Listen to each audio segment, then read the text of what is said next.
Hey sleepyheads, hope your day was great. Before we start, let's play a game. Comment the time where you are right now and whether you should be asleep already. Let's see who's the biggest night owl. Before you settle in, tap that like button and subscribe to keep the cozy vibes coming. Now, dim the lights, get comfortable, take a deep breath, and let's drift into sleep. I know how this sounds, and honestly, I almost didn't post this. But I guess sometimes you just need to get it out there, even if it sounds crazy. It started when I was 9 years old, waiting for the school bus every morning in my neighborhood in Salt Lake City. There was this man. He always wore the same blue coat, and no matter where I looked, he was there, just standing, watching, but never close enough to scare me outright, more like a shadow on the edge of my vision. I told myself it was nothing at first, just some random guy, but the feeling never went away. The odd thing was, he never did anything. No words, no gestures, no attempts to approach me or anyone else. Just that same coat, the same tall frame, and those eyes, hard to describe, but I remember feeling like they could see right through me. I told my parents once, and they told me to stop imagining things. At school, teachers shrugged it off too, and other kids didn't see him, or maybe they just didn't care. But I did. Every morning, that man was there. When my family moved when I was 12, I thought maybe I could leave him behind, that maybe changing neighborhoods would make him disappear, but he didn't. Not long after we settled into our new house, I saw him again, standing across the street, looking right at our front door. I blinked, and he was gone. I ran inside, heart racing, trying to convince myself I was just tired or stressed. But deep down, I knew. High school brought its own distractions, but the man in the blue coat kept showing up. At 16, I worked at a small coffee shop after school. One evening, locking up alone, I looked out the window and there he was, standing in the shadow of a streetlight across the road. I thought about calling the police but wasn't sure what I'd say. That's when I realized the loneliness of my situation, the fear I carried but couldn't share without sounding insane. College took me far away, miles from Salt Lake City. For a while, I thought maybe distance would help. I lived in a city I barely knew, made new friends, tried to forget the past. But then one night, scrolling through photos from a weekend trip, I noticed something that made my stomach drop. There he was, in the background of a group picture, standing still on a street corner. Blue coat, unmistakable. My friends thought it was a coincidence, a passerby caught in the frame. But I couldn't shake it. That photo was proof, and suddenly the years of denial and fear came crashing back. I started keeping a journal, writing down every sighting, every feeling of being watched. The nights were the worst. I'd wake up, certain something was outside my window, breathing in the dark. I felt exhausted, trapped in a nightmare that never ended.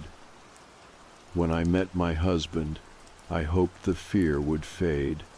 Having someone who loved me should have been enough to feel safe. But even then, sometimes in the quiet moments, I'd catch myself scanning the shadows, wondering if the blue coat was out there somewhere. It was like a ghost I couldn't outrun. Now I'm 33, married, with a 5-year-old daughter who means everything to me. This morning, she came into the kitchen, her small face serious and scared. "Mom, there's a man in a blue coat standing across the street," she said. My heart stopped. I looked out the window, but no one was there. I wanted to tell her it was just her imagination, but the fear I've carried for years told me otherwise. The way she described him, silent, watching, never moving it, was exactly what I'd seen since I was a kid. I'm terrified, honestly. Not just for me anymore, but for her. What kind of life is this when you feel watched by something that has followed you across cities, years, and time? Sometimes I wonder if it's a real person obsessed with me, a stalker so patient and careful he's stayed hidden all these years.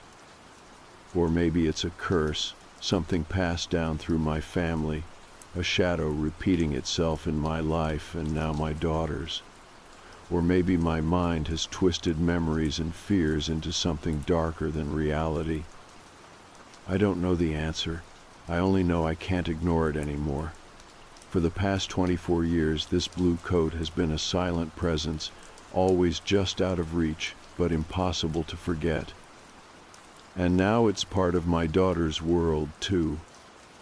I'm sharing this because I'm scared, but also because maybe someone else out there knows this feeling.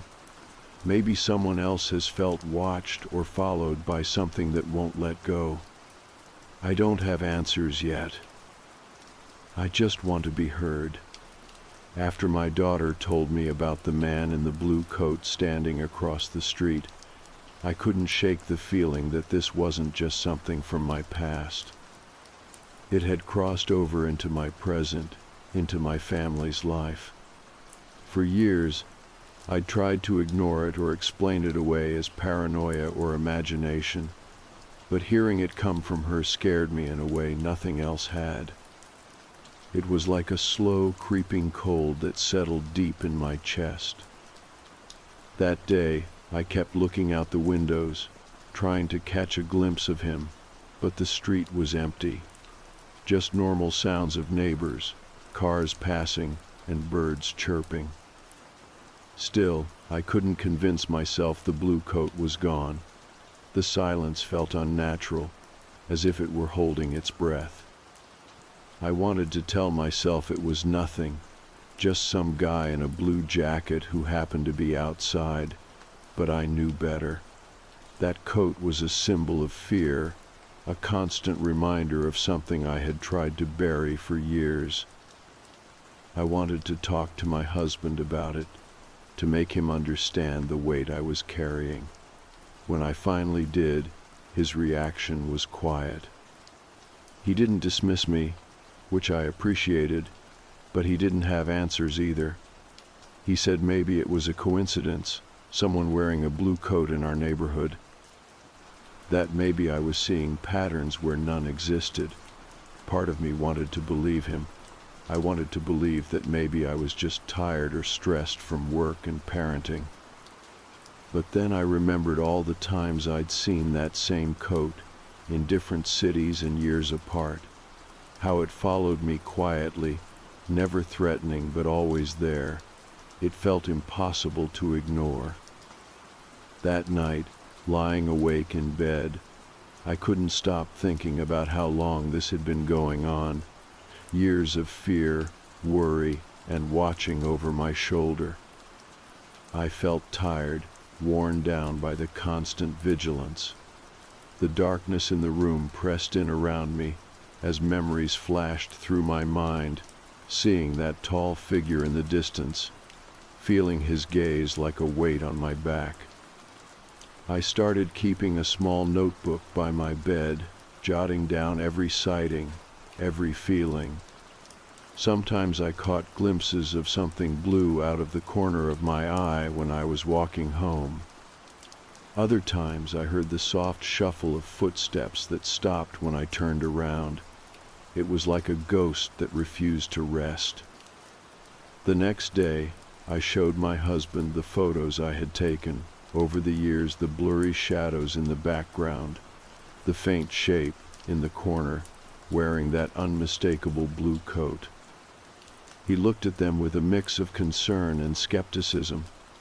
It was hard to explain years of fear through blurry images, but they were all I had. I reached out to a private investigator, someone who specialized in missing persons and odd cases. I wasn't sure what I expected, but I hoped he could help me find some answers. The idea of someone watching me for decades was terrifying, and I needed help. The investigator was patient and listened without judgment. He asked detailed questions about every sighting, every feeling. We went through my notebook and photos together. He told me that cases like mine were rare but not unheard of. Some people were stalked for years by strangers who never made contact, and others were haunted by shadows from their pasts that defied explanation. He promised to look into it and see if there were any reports of a man in a blue coat following or watching people in the cities I had lived in. He warned me it might be a long and frustrating process, but said he would do his best.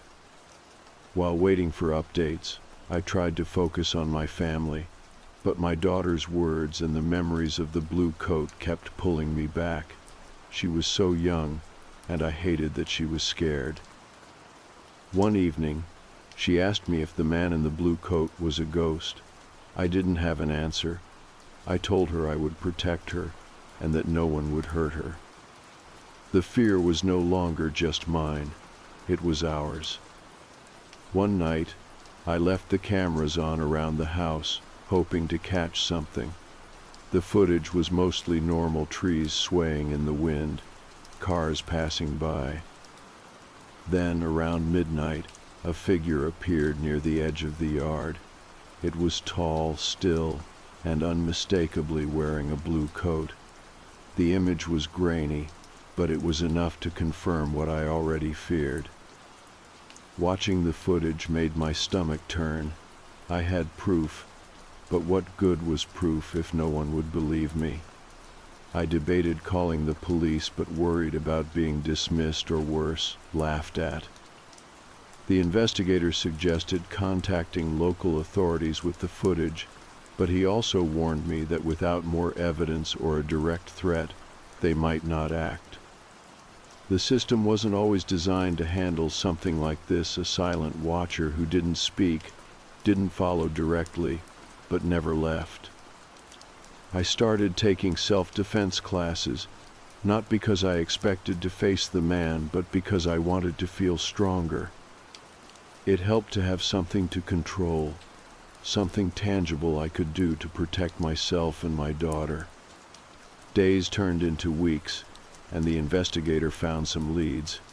Reports from different states mentioned sightings of a man in a blue coat near schools, workplaces, and residential areas. The descriptions matched mine, and in some cases, the man seemed to be watching families like mine.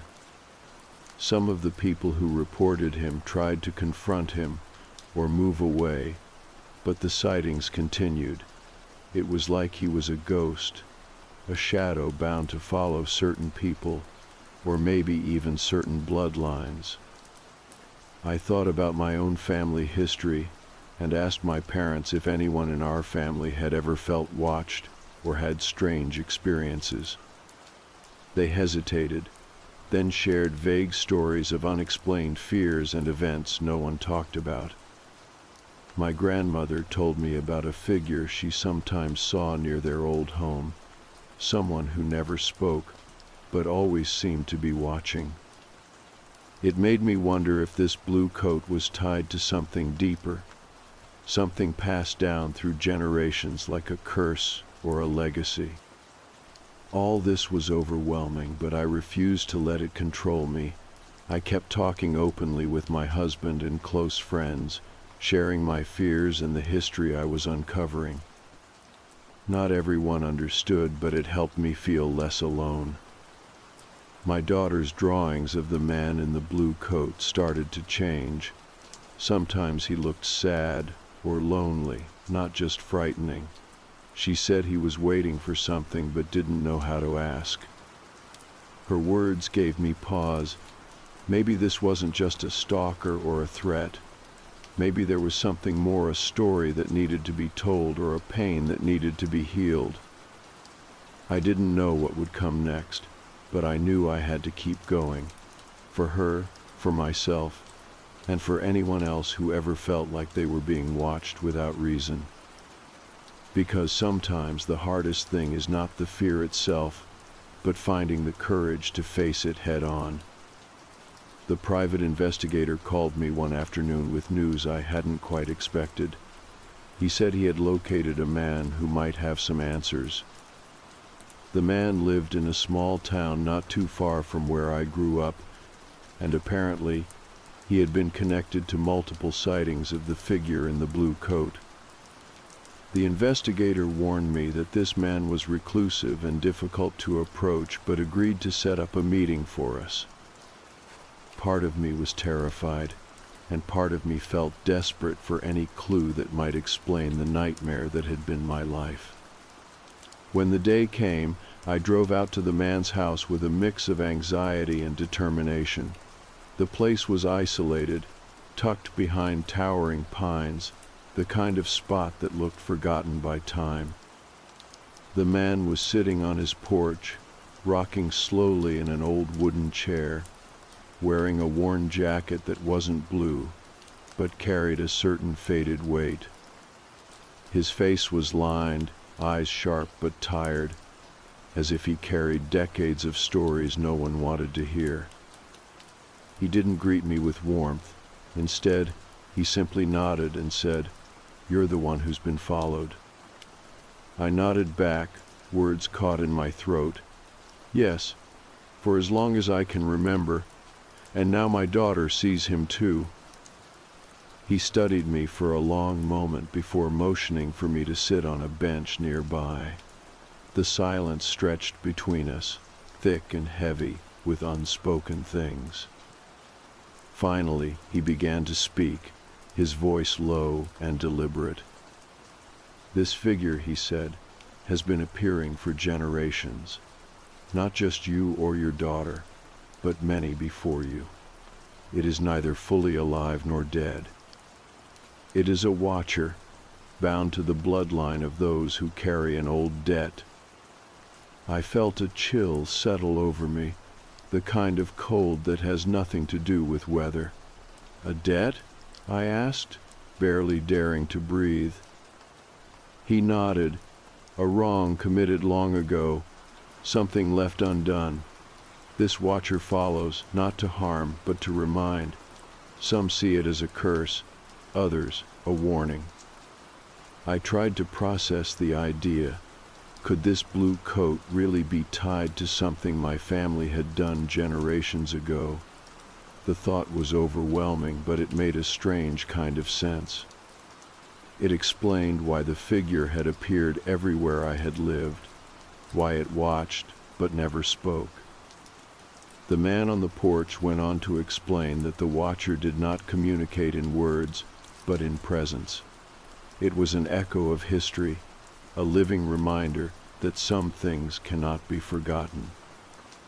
He shared stories of others who had seen the coat people who lived scattered across the country, each carrying their own burden. I asked if there was a way to end it, to break the cycle. His answer was vague. "It requires facing the past," he said, "acknowledging the debt, seeking forgiveness, and sometimes sacrifice." That sounded impossible, but I knew I couldn't ignore it any longer. After I left, I carried the weight of the conversation with me like a stone in my chest. I thought about the generations before me, the secrets they might have kept, the wrongs they might have committed. Was this why I had been followed? Was this why my daughter was seeing the same figure? Back home, I spent hours digging into my family history. I talked to my parents and grandparents, searching for stories that might explain the watcher's presence. Their memories were patchy, filled with gaps and shadows, but I found hints of an old scandal involving my great-grandfather, a man who had been involved in a betrayal that had torn a community apart. I read letters and old documents, piecing together a story of broken trust and unresolved pain.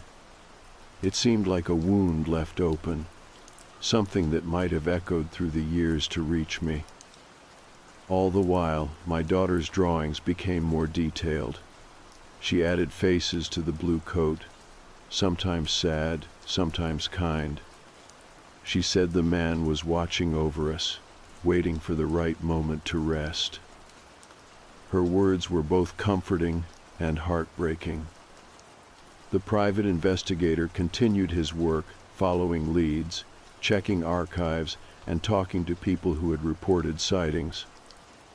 He found patterns that suggested the blue coat was not just tied to one family, but to a series of families connected by this old debt. One evening, while reviewing photos from the past, I noticed something strange. In an old family picture from when I was a toddler, I could faintly make out a figure in the background wearing something that looked like a blue coat. My heart raced as I realized the watcher had been near me long before I had any memory. It was overwhelming, the idea that this presence had been part of my life since the beginning, silently observing, waiting. At night, I started having dreams about the watcher.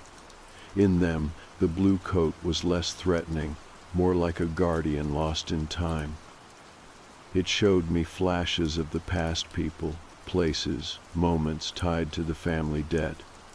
The dreams were vivid and unsettling, leaving me feeling both afraid and curious.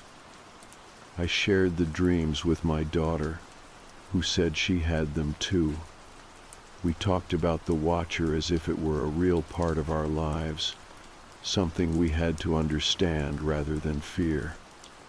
I also sought help from a therapist who specialized in trauma and anxiety. Talking about the fear, the stalking, and the family history helped me manage the weight of it. The therapist encouraged me to focus on grounding myself in the present and protecting my family from being consumed by fear. Despite all this, there were moments when the watcher felt very close. Sometimes I'd catch a glimpse of blue out of the corner of my eye or feel a chill in a warm room. It was like a presence that never quite left. But I also felt stronger, more determined to face this shadow. I began creating rituals with my daughter, lighting candles, telling stories, and drawing pictures. It helped us take some control, turning fear into something we could confront together. The private investigator called one day with news of a woman who might hold answers. She had grown up in one of the towns where the watcher was seen frequently and claimed to have knowledge of the old debt. I agreed to meet her, hoping she could shed light on the history I was uncovering. Each step I took toward understanding brought a mix of relief and dread. I was no longer alone in this, but the story was far from simple. The watcher, the debt, the family secrets, they were all tangled together in a way that would take time to unravel. For now, I held on to hope. Hope that by facing the past we could find peace. Hope that the watcher might one day rest. And hope that my daughter and I could live without fear shadowing every moment. Meeting the woman who claimed to know more about the watcher felt like stepping deeper into a shadow I had been trying to avoid my entire life.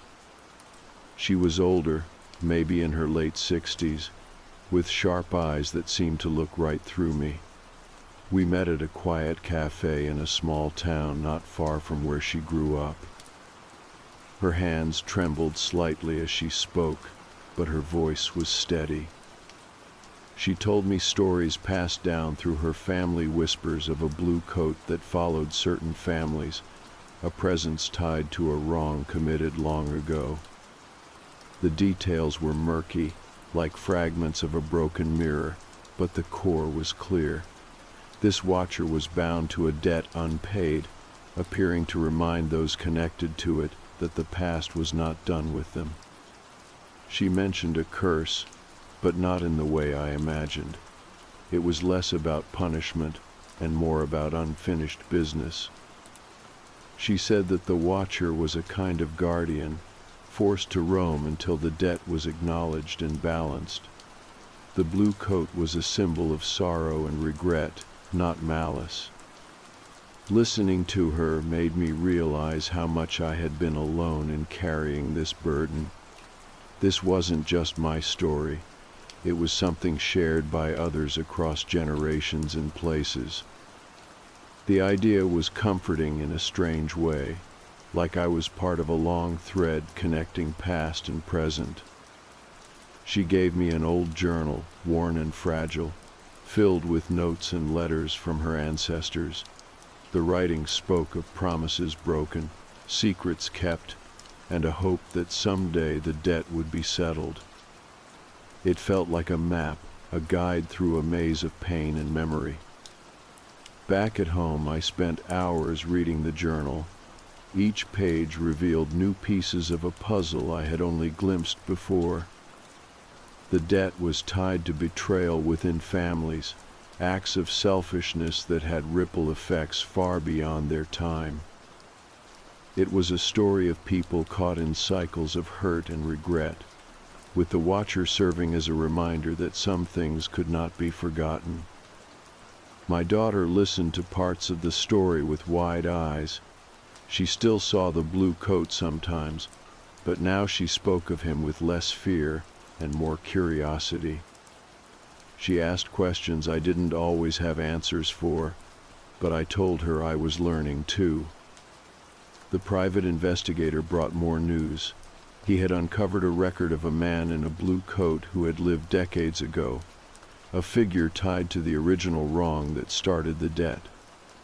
The man's life was marked by tragedy and loss, and after his death, the blue coat began to appear to those connected to the families involved. It felt like everything was coming full circle. The Watcher was not just a shadow, but a story carried through time, a presence born of pain and unfinished promises. At night, the dreams returned. The Watcher appeared, no longer just a distant figure, but someone I could almost reach. In the dreams, he showed me flashes of the past moments of heartbreak, fear, and choices made long ago. They were painful to witness, but necessary, like peeling back layers of old wounds.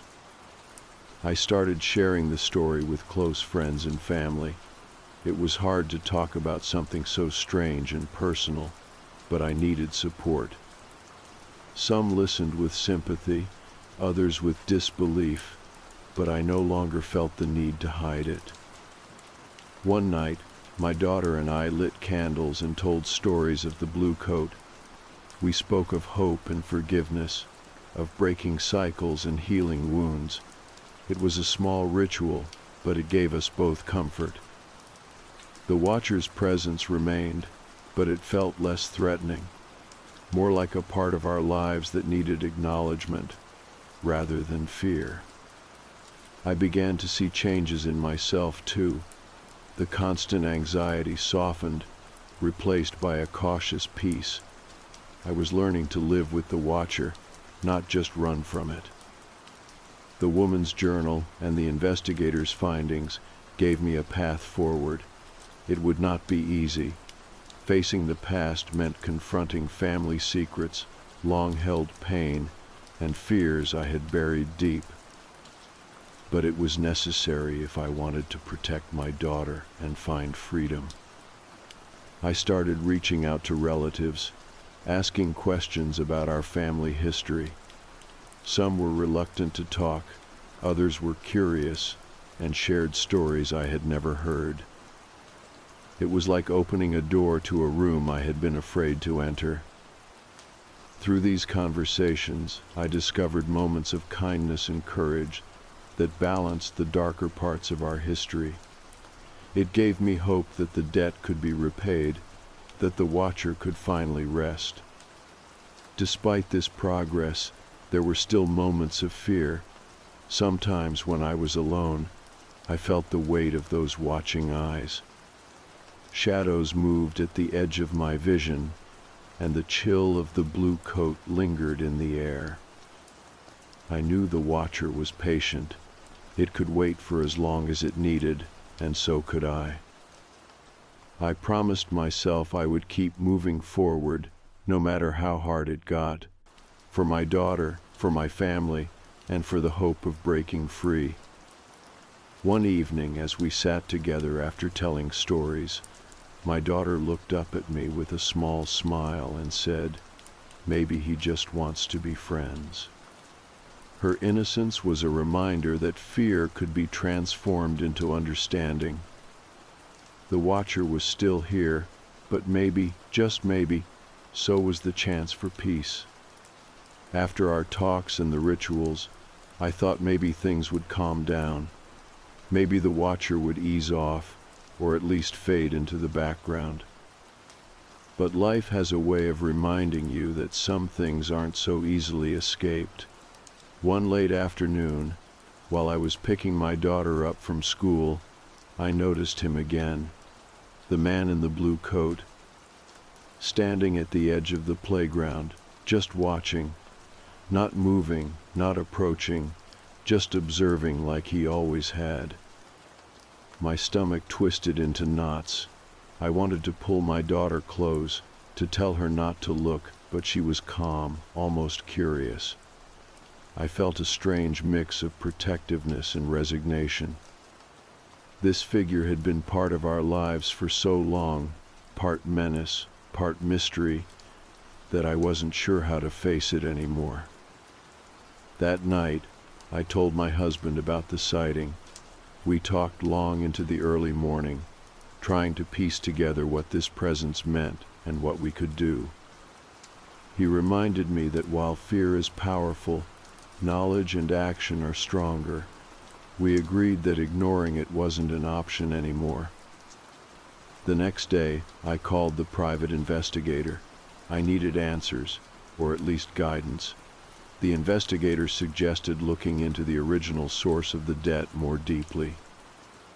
He recommended a historian who specialized in local family histories and curses, someone who might understand the nuances of these old stories. We scheduled a meeting with the historian, a woman with a quiet presence and deep knowledge of the area's past. She explained how old debts and promises could manifest in stories, rituals, and even in people's lives. She talked about the idea of ancestral memory, how the past lingers in families, shaping their present. She didn't dismiss the watcher as just superstition. Instead, she treated it as a symbol, a real force shaped by history and emotion. She suggested that acknowledging and honoring the past might be the key to ending the watcher's hold. I left that meeting feeling both hopeful and overwhelmed. The path ahead was unclear, but it was real, and it was mine to walk. Back home, I focused on my daughter's well-being. She was adjusting to school and friends, and I wanted her to have a childhood free from shadows.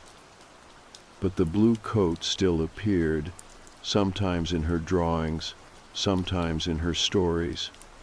She described him as waiting for something, and I wondered if she sensed more than I did. I started keeping a journal again, this time writing with purpose. I recorded our experiences, the stories we heard, and the emotions we felt. It became a way to take control, to document what was happening in case we needed to understand it later. One night, I woke to the sound of footsteps outside my bedroom window. My heart raced as I looked through the curtains, but saw nothing.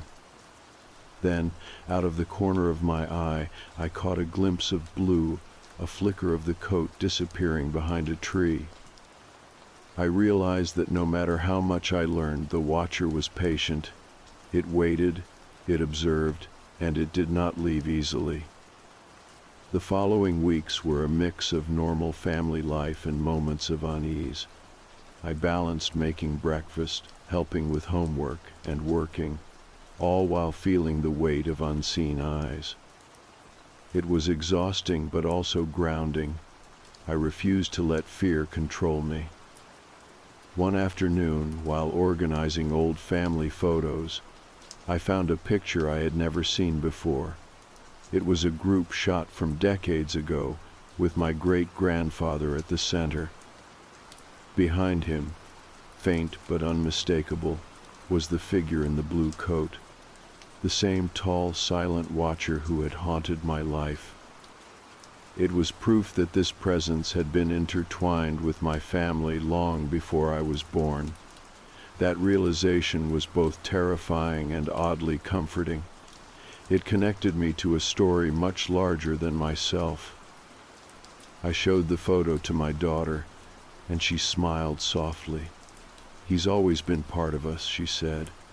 Her words reminded me that sometimes accepting something is the first step to changing it.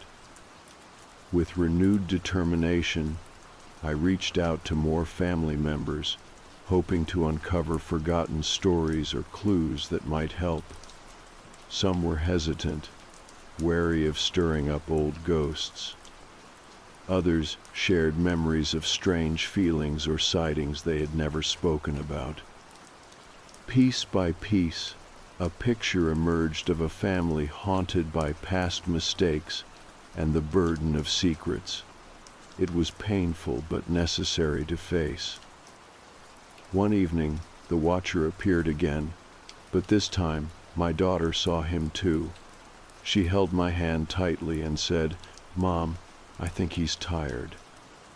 Her innocence and empathy were a balm to my fear. Maybe the watcher wasn't just a threat, but a lost soul caught in time, waiting for peace. We started a new ritual. Every night we lit a candle and spoke to the watcher, acknowledging his pain and asking him to rest. It was strange and a little scary, but it brought a sense of connection rather than fear. The private investigator found more reports linking the blue coat to unresolved tragedies in other families. It seemed the watcher moved between families burdened by old debts, a spectral reminder that the past lingers until confronted. Through therapy, research, and support from loved ones, I learned to live with the watcher not as a prisoner of fear, but as someone carrying a story that needed telling. Some days were harder than others.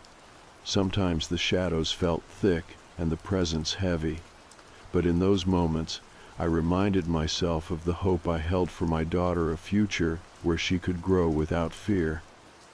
I realized that the watcher's hold wasn't just about me or my family. It was about breaking cycles, healing wounds, and finding light in the darkness.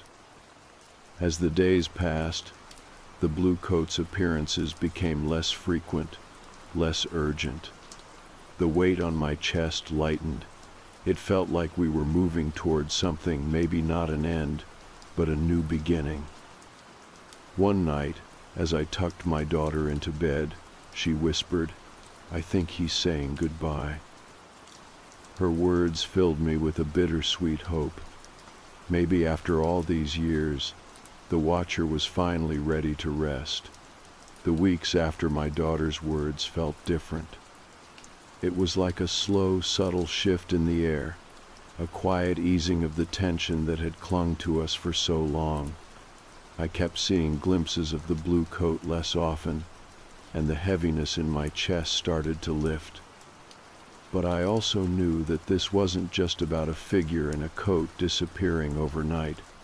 It was about healing something old and deep, something that had tied itself to my family for generations. One afternoon I sat down with my daughter in the backyard, the sun warm on our faces. We talked about the watcher, about the stories we had gathered, and about the rituals we had started. She asked questions with the curiosity only a child can have.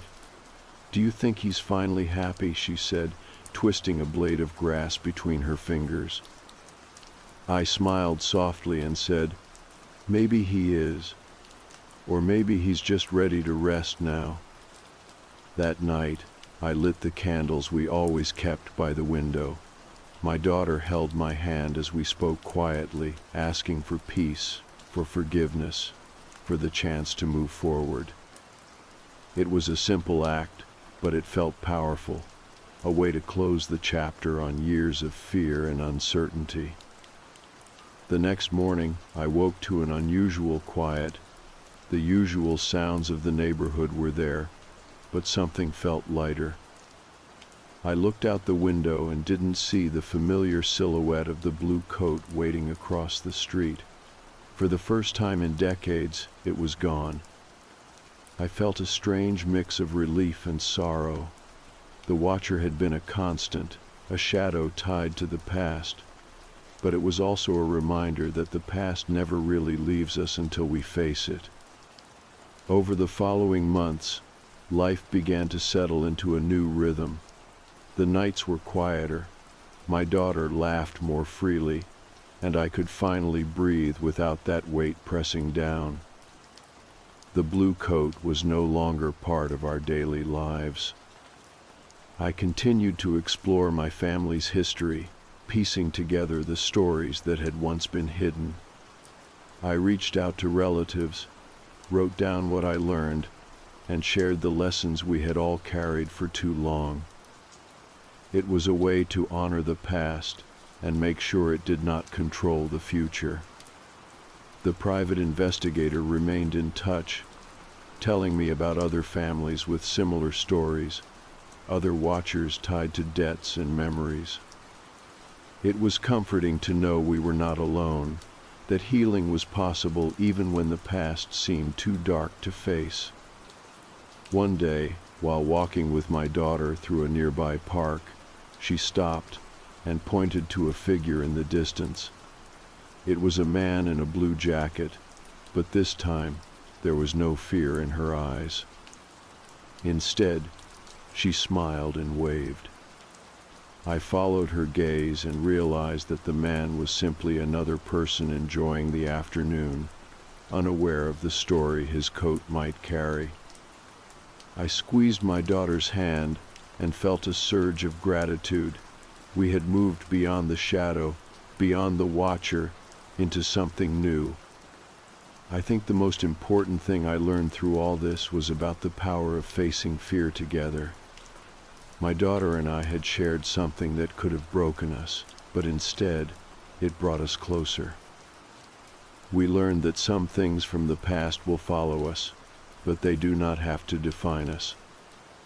When I look back now, I realize how much strength it took to live with this presence, to seek answers, and to hold on to hope. It wasn't about defeating a ghost or running away. It was about understanding, acceptance, and love. I no longer see the watcher as something to fear. I see it as a symbol of the ties that bind us, the stories that shape us, and the healing we are all capable of. My daughter still draws pictures of the man in the blue coat from time to time, but they are no longer frightening. Sometimes he is smiling, sometimes he is just standing quietly, watching over us from a distance. And maybe that is how it is meant to be. Life is a mix of light and shadow, of joy and pain. We carry our histories with us, but we also carry the power to change the story.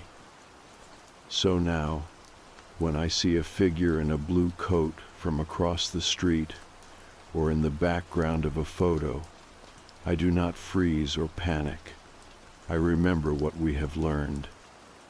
I breathe deeply and remind myself that fear is only part of the picture. Because in the end, we are more than our fears. We are more than the watchers in the shadows. We are the ones who choose to keep moving forward. And that is the real story. I have lived in this small apartment in Boston for almost 3 years now. It is nothing special, just a narrow hallway that leads to a small bedroom, a kitchen that barely fits a table, and a living room that always feels a little too quiet at night. The rent is cheap, and I have gotten used to the thin walls and the way the light from the street outside flickers through the blinds like a heartbeat in the dark. For as long as I can remember, I have had sleep paralysis. It comes and goes, sometimes weeks without an episode, and then suddenly I will wake up in the dark, pinned to the bed, my breath caught in my chest like a stone. At first it was just the fear, the weight of my own body holding me still, but after a while the shapes started to come, shadows at the edge of my vision, voices that I could not quite make out. Always there, always waiting. A few nights ago it was worse than it had ever been. I woke up to the feeling of something pressing down on me, my arms locked at my sides, my chest tight and cold. I could not move, could not even turn my head, but I could see the foot of my bed, the dim glow of the street lamp outside just enough to light the room in soft gray shapes, and there it was. A figure, tall and thin, so dark it seemed to swallow the light around it. It had no face, just a smooth blank where eyes and mouth should have been. But it was the hands that I remember most. Long, thin fingers that stretched out to scrape the floor, the sound of them moving across the wood soft and slow, like a whisper I could feel in my bones. I do not know how long I lay there, staring at it, my breath coming in short, shallow gasps. My mind was screaming, but my body would not move, trapped in that quiet terror that comes in the moments when you are not sure if you are awake or still dreaming. And then, just as suddenly as it had come, it was gone. The room was empty, the only sound my own ragged breathing and the faint hum of the city outside. I woke up the next morning with the memory of it still clinging to me, the shape of that shadow figure burned into the back of my mind. I told myself it was just another episode, that it had not been real, that my mind had played its old tricks in the dark, but when I got out of bed and walked to the closet, I saw them. Scratches, 3 long, thin lines etched into the wood of the closet door. They were fresh, the raw wood beneath the paint showing pale and splintered. My hands were shaking as I reached out to touch them, the edges rough under my fingertips. I tried to tell myself I had done it in my sleep, that I had gotten up without knowing and left those marks myself. But I knew that was not true. They were too deep, too straight, like something had dragged its fingers down the door with careful, deliberate force. Since then, I have not opened the closet. I cannot bring myself to. I keep it closed tight, the door locked even though I know it would not matter if something wanted to come out. At night, I sit in my bed and stare at the door, the faint outline of the scratches just visible in the glow of the streetlight outside. I keep telling myself it was just a dream, that there is nothing there but old coats and dusty boxes, but in the quiet moments, I can feel it. The weight of that shadow, the soft scrape of fingers across the wood. Last night it was worse. I woke up again, the weight on my chest pressing down like a hand, my breath caught in the small, tight space between my ribs. The room was dark, but I could see the closet door, the faint outline of the scratches, and then I heard it. A voice, soft and low, almost too quiet to hear. It was coming from inside the closet, a whisper that seemed to slip under the door and curl around me in the dark. I could not make out the words, but I could feel them, a shiver that crawled down my spine and settled in the pit of my stomach. I lay there, my heart pounding, my body frozen, listening to that soft, patient whisper that seemed to come from somewhere deep in the dark. When I woke up this morning, the voice was gone, but the memory of it was not. I keep trying to tell myself it was just another trick of the mind, another ghost conjured up by the old fear that lives in the back of my skull, but I cannot shake the feeling that it is real, that the shadow man has found a way to follow me out of those half-dreams and into the quiet spaces of my life. I have not told anyone. My friends would just laugh it off, tell me it was the stress or too many late nights staring at the glow of my phone. My family would worry, but they would not understand. This is something that lives in the spaces between words, in the hush of a room when the lights go out. It is not something you can explain. So I write it down instead. I fill page after page with the small, careful details, the way the air feels colder when the knocking starts, the way the whispers slip under the door like smoke. I tell myself that if I can put it all into words, I can make it smaller, something I can hold in my hands instead of something that waits in the dark. But even as I write this, I can feel it. The weight of those eyes that are not eyes, the slow drag of those long fingers across the floor. It is 3 in the afternoon, the sun bright and warm outside, but the memory of that shadow figure is a cold breath on the back of my neck. I do not know what it wants. I do not know why it has chosen me, or what it means when it whispers in the quiet of the night, but I know it will come again. Tonight, tomorrow, some night when I am too tired to fight it anymore, and when it does, I will be here, waiting, watching the closet door in the darkness, listening for the soft scrape of fingers on wood and the quiet voice that tells me I am not alone. The next few days passed in a kind of uneasy fog. I tried to keep busy, to fill every minute with noise and light, but it felt like I was moving through water, everything slow and heavy. I found myself listening for that voice even in the middle of the day, straining to hear it beneath the hum of the fridge or the distant rumble of cars outside. At night, I kept the closet door locked and the lights on, the soft glow of the lamp by my bed a small comfort in the dark. I told myself it was just my mind playing tricks on me. I had read enough about sleep paralysis to know how it could warp your senses, make shadows into shapes, and turn your own breath into someone else's whisper. But it felt different now. It felt like that shadow was not just part of the paralysis anymore. It felt like it was real, like it had stepped out of that half-dream and was waiting for me in the quiet spaces of my life. The scratches on the closet door had not changed. They were still there, pale lines in the dark wood, a silent reminder of that night. I kept the door locked tight, the small key hidden in the drawer by my bed. Every time I walked past it, I could feel my skin crawl, the memory of those long fingers scraping across the floor still fresh in my mind.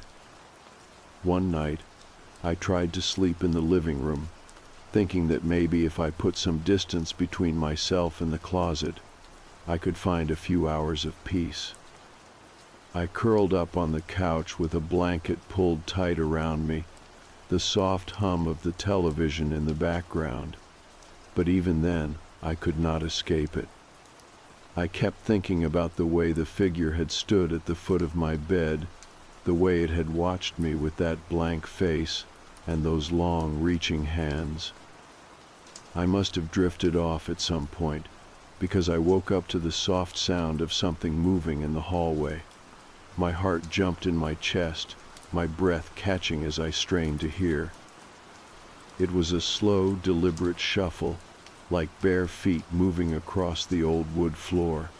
I lay there, frozen, the blanket pulled up to my chin, listening to the sound grow closer. And then it stopped, right outside the living room door. I waited, my whole body tense, the quiet pressing in around me. I could feel it there, just on the other side of the thin wall, waiting. I do not know how long I lay there, my breath shallow and my hands clenched tight in the fabric of the blanket.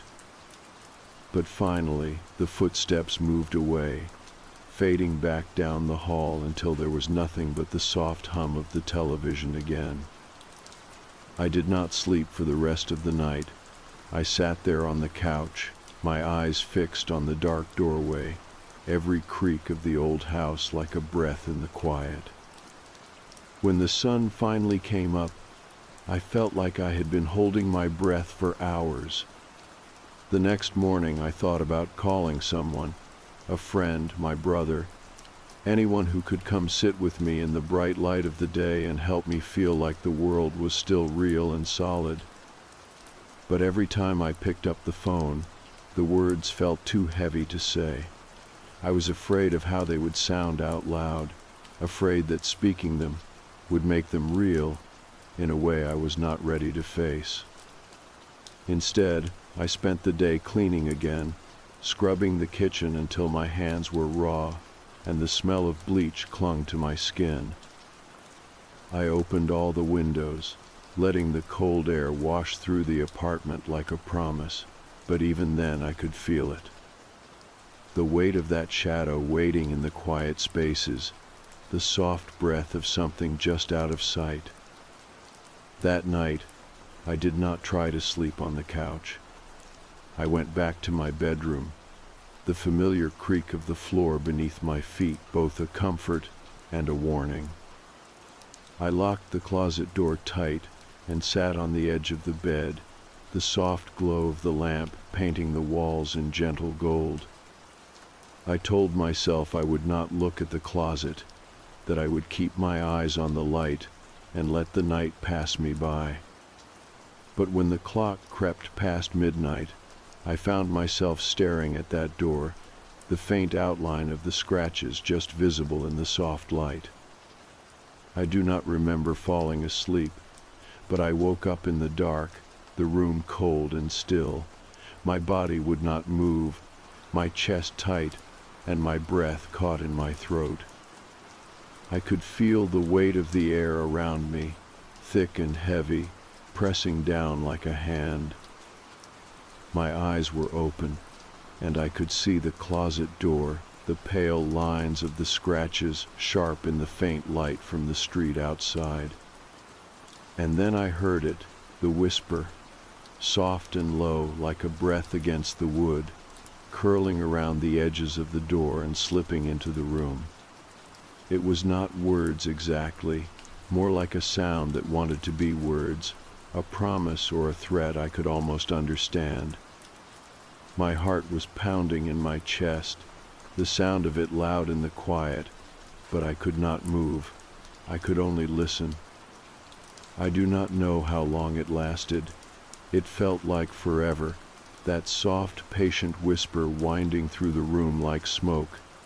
And then, just as suddenly as it had come, it was gone.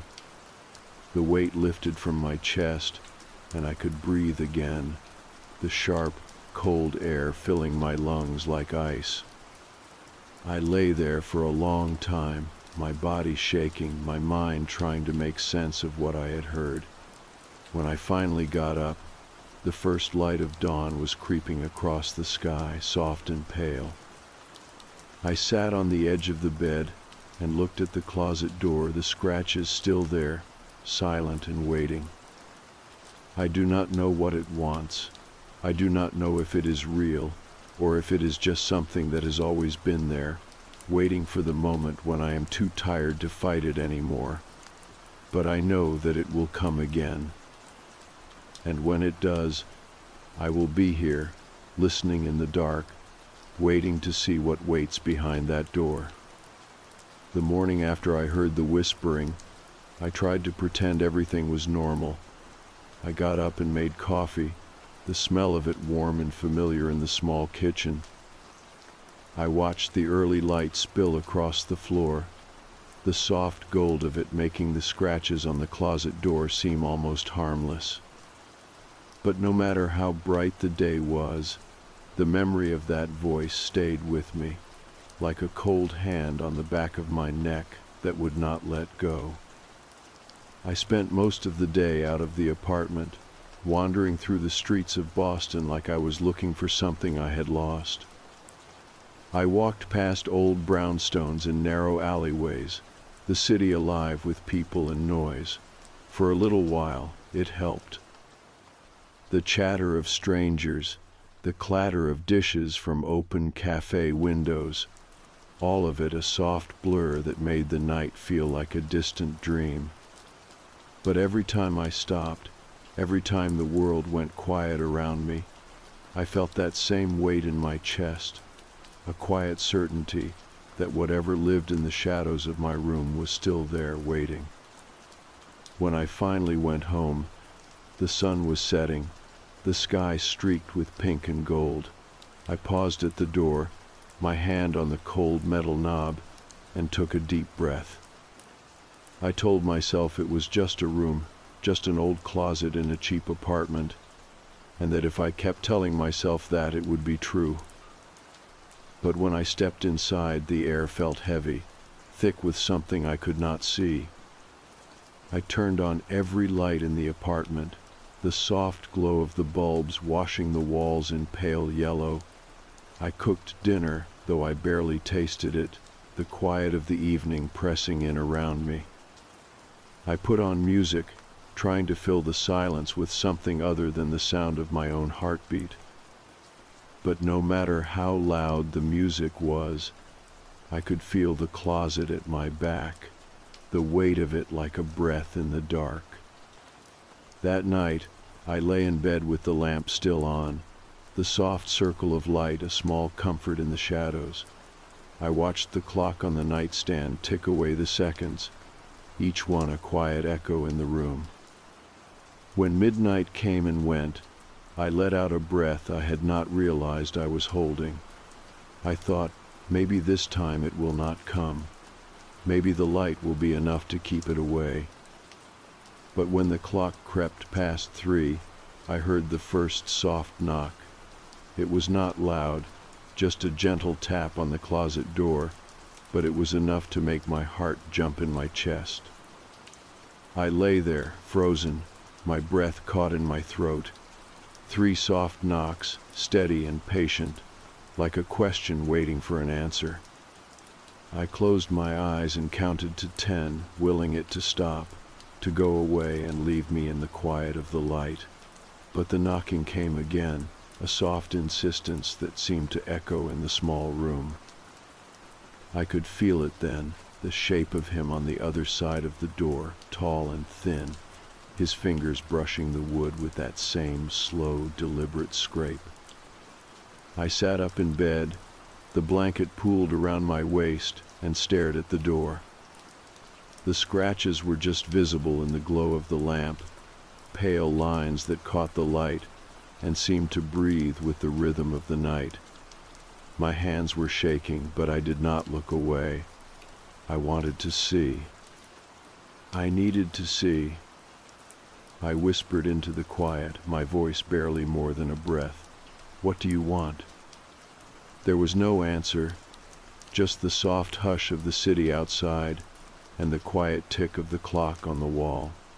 But in that silence, I thought I could hear something else. A soft sigh, like the breath of someone standing just beyond the door, waiting for me to open it. I did not move. I stayed there, my eyes locked on the closet door, the weight of that moment holding me still. The knocking stopped, and for a long while, there was only the quiet. But even in that silence, I could feel him there, the cold press of his presence, like a shadow against my skin. When dawn came, the light washing the walls in pale gold, I felt like I could breathe again. I got up and opened the curtains, the bright morning sun spilling into the room and making the closet door seem small and harmless. I made coffee and sat at the kitchen table, the warmth of the cup in my hands a small comfort in the quiet. But the memory of the night was still there, a soft echo in the back of my mind. I thought about leaving, about packing a bag and walking away from the small apartment that had become a place of quiet fear, but I knew it would not matter. The shadow man was not just in the closet. He was in the stillness of the night, in the soft spaces where the dark settled and the world fell silent. I could leave the apartment, but I could not leave him behind. So I stayed. I cleaned the apartment again, the smell of soap and warm water filling the rooms like a small, stubborn hope.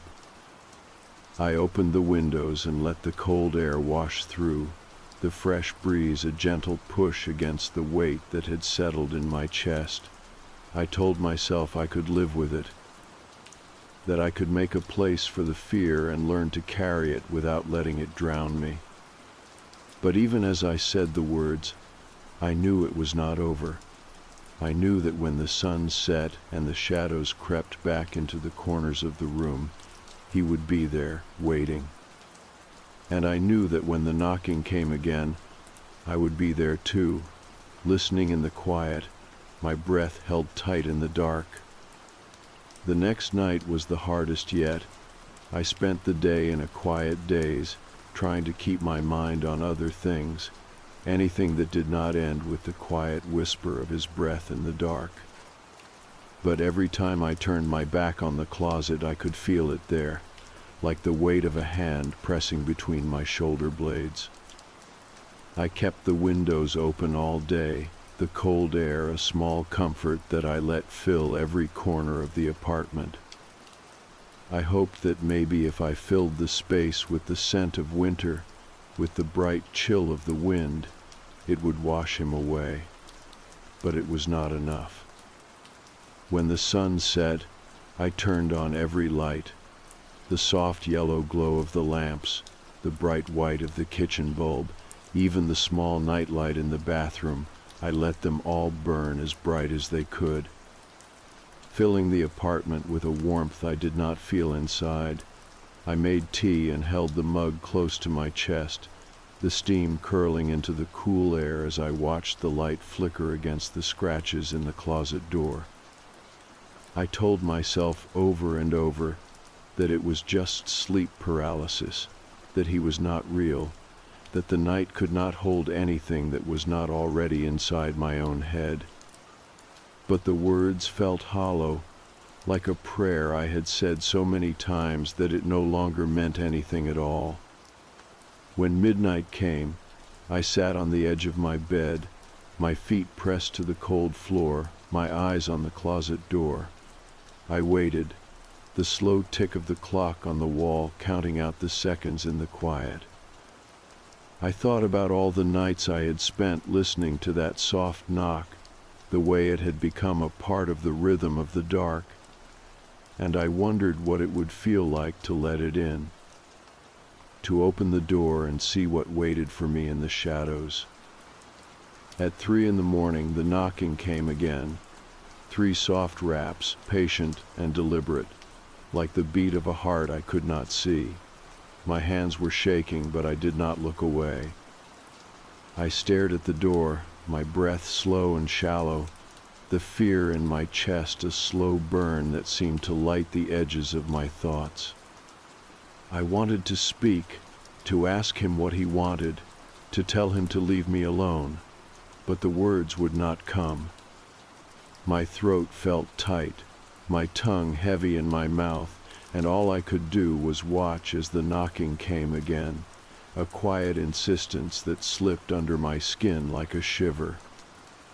I do not know how long I sat there, my body frozen, my mind caught between the soft comfort of the light and the cold promise of the dark. When the knocking stopped, the quiet that followed was almost worse. It was like the world itself had stopped breathing, like the air around me was holding its breath, waiting for something I could not name. I got up slowly, the floor cold against my bare feet, and walked to the window. I pushed it open and let the cold night air wash over me. The the sharp scent of frost, a small mercy in the hush of the room. I stood there for a long time, the soft rustle of the trees in the wind, the only sound, and I tried to remember what it felt like to not be afraid. When I turned back to the closet, I saw something that made my heart stutter in my chest. The door was open, just a crack, the faint line of darkness inside like a mouth that had been waiting to speak. I did not remember unlocking it. I did not remember moving at all, but it was open, and in that small sliver of darkness, I thought I could see something move. I stepped closer, my hands cold and shaking at my sides, and I could feel the air inside the closet, colder than the night outside, brushing against my skin like a breath.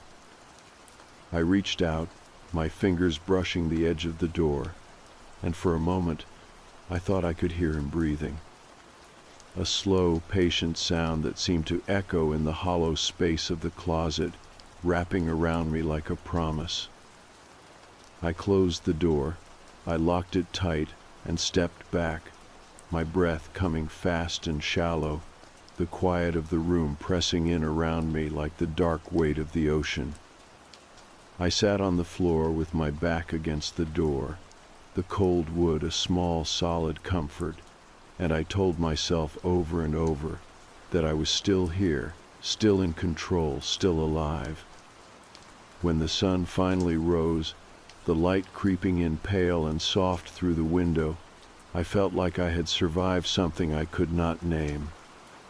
I stood up and looked at the door, the scratches pale and silent in the early light, and I knew that no matter how many locks I put on it, no matter how bright I made the room, he would come again.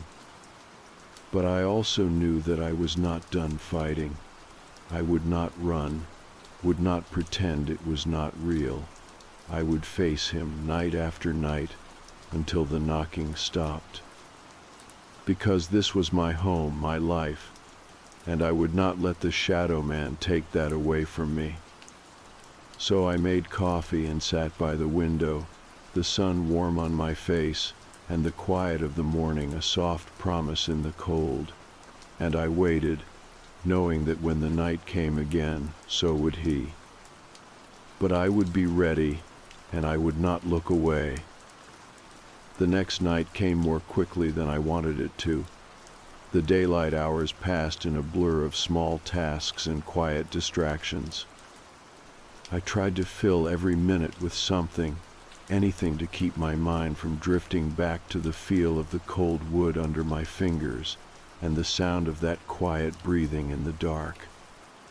I went for a long walk through the city, weaving through crowds of strangers who all looked so sure of where they were going, so certain of what they carried in their hands and in their hearts. I envied them. I wondered if they had ever felt the weight of something watching from the shadows, or if that was something only I would ever know. When I got home, the sun was setting, the last light of the day washing the sky in pale gold. I paused at the door to my apartment and took a deep breath, the cold air sharp in my lungs. I wanted to believe that maybe this time it would be different, that maybe tonight he would not come, but I could feel it in the stillness, in the way the quiet seemed to hum with a soft, patient promise. I knew he was already there, waiting. I made dinner, though I barely tasted it. I let the lights burn bright in every room, the soft glow a small comfort in the gathering dark. I played music, let it drift through the apartment like a shield against the silence. But when the clock crept past midnight, the music sounded hollow, like a voice speaking into a room that was already full of whispers. I sat on the edge of the bed with the blanket wrapped tight around my shoulders, the soft weight of it grounding me in the quiet.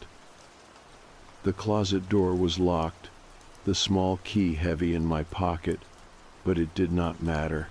I knew he did not need the door to be open. He had already found his way into the spaces between my breaths, the quiet moments when the world went still. At 3 in the morning, the knocking started again. 3 soft taps, so gentle they could have been nothing at all, but I knew better. My heart stuttered in my chest, the sound of it loud in the small room. I closed my eyes and let the knocks wash over me, the rhythm of them as familiar now as my own pulse. I stood up slowly, the blanket slipping to the floor, and walked to the closet door. My feet were cold on the wooden floor, the chill of it a sharp bite that kept me from slipping into the soft fog of fear. I placed my hand on the door, my fingers tracing the scratches in the wood, and I whispered into the dark, "What do you want from me?" My voice was soft, but it felt loud in the quiet, a small defiance that made my hands stop shaking. There was no answer, just the soft hush of the night and the slow, steady sound of my own breath. But in that silence I felt him there, closer than he had ever been. I could feel the cold of him pressing through the door, the quiet weight of his presence filling the space around me. I turned and walked back to the bed, my legs heavy with something I could not name. I sat down and pulled the blanket tight around me again, my eyes fixed on the door. The knocking stopped, but the quiet that followed felt thick and alive, like the air itself was holding its breath. I sat there for what felt like hours, the room so still I could hear the soft tick of the clock and the slow beat of my own heart. My mind drifted, the edges of my thoughts soft and blurred, and I wondered if maybe I was not really awake at all. If maybe this was another kind of sleep, one where the shadows were real and the world outside was just a dream I had forgotten how to wake from. At some point, I must have dozed off, because I woke to the faint light of dawn creeping in through the curtains. The room was quiet, the air soft and cold around me. I stood up and walked to the window, the soft glow of the morning washing the world in pale, gentle gold. I watched the light move across the floor, and for a moment it felt like everything was just as it should be. But when I turned back to the closet, I saw that the door was open again. Just a crack, but enough to see the dark space beyond, the faint outline of something moving in the shadows. My breath caught in my throat, but I did not look away. I took a step closer, the floor cold and solid under my feet, and I spoke again. "I see you," I whispered. "I know you are there." The air in the room seemed to shiver, the shadows in the closet shifting like breath. I could not see him, not really, but I could feel the shape of him in the dark, the slow, patient weight of him watching me. I closed the door and locked it again, my fingers steady on the cold metal of the key. I turned and walked back to the window, the light of the morning bright and clean against my skin. And in that light, I felt something like strength, something like resolve. I knew that he would come again, that the knocking would not stop, that the quiet voice in the dark would keep calling me back, but I also knew that I would not be afraid. I would meet him in the dark, night after night, until I understood what it was he wanted from me, or until I found a way to make the whispers stop. For now, I would let the light of the day fill the apartment, the warm sun a soft promise that there was still a world beyond the shadows, and when the night came again, I would be ready. The night after I saw the door open felt different from all the nights before. I spent the whole day thinking about what I would do when the knocking came again. It was not a question anymore. It was something I knew would happen, something I was finally ready to face.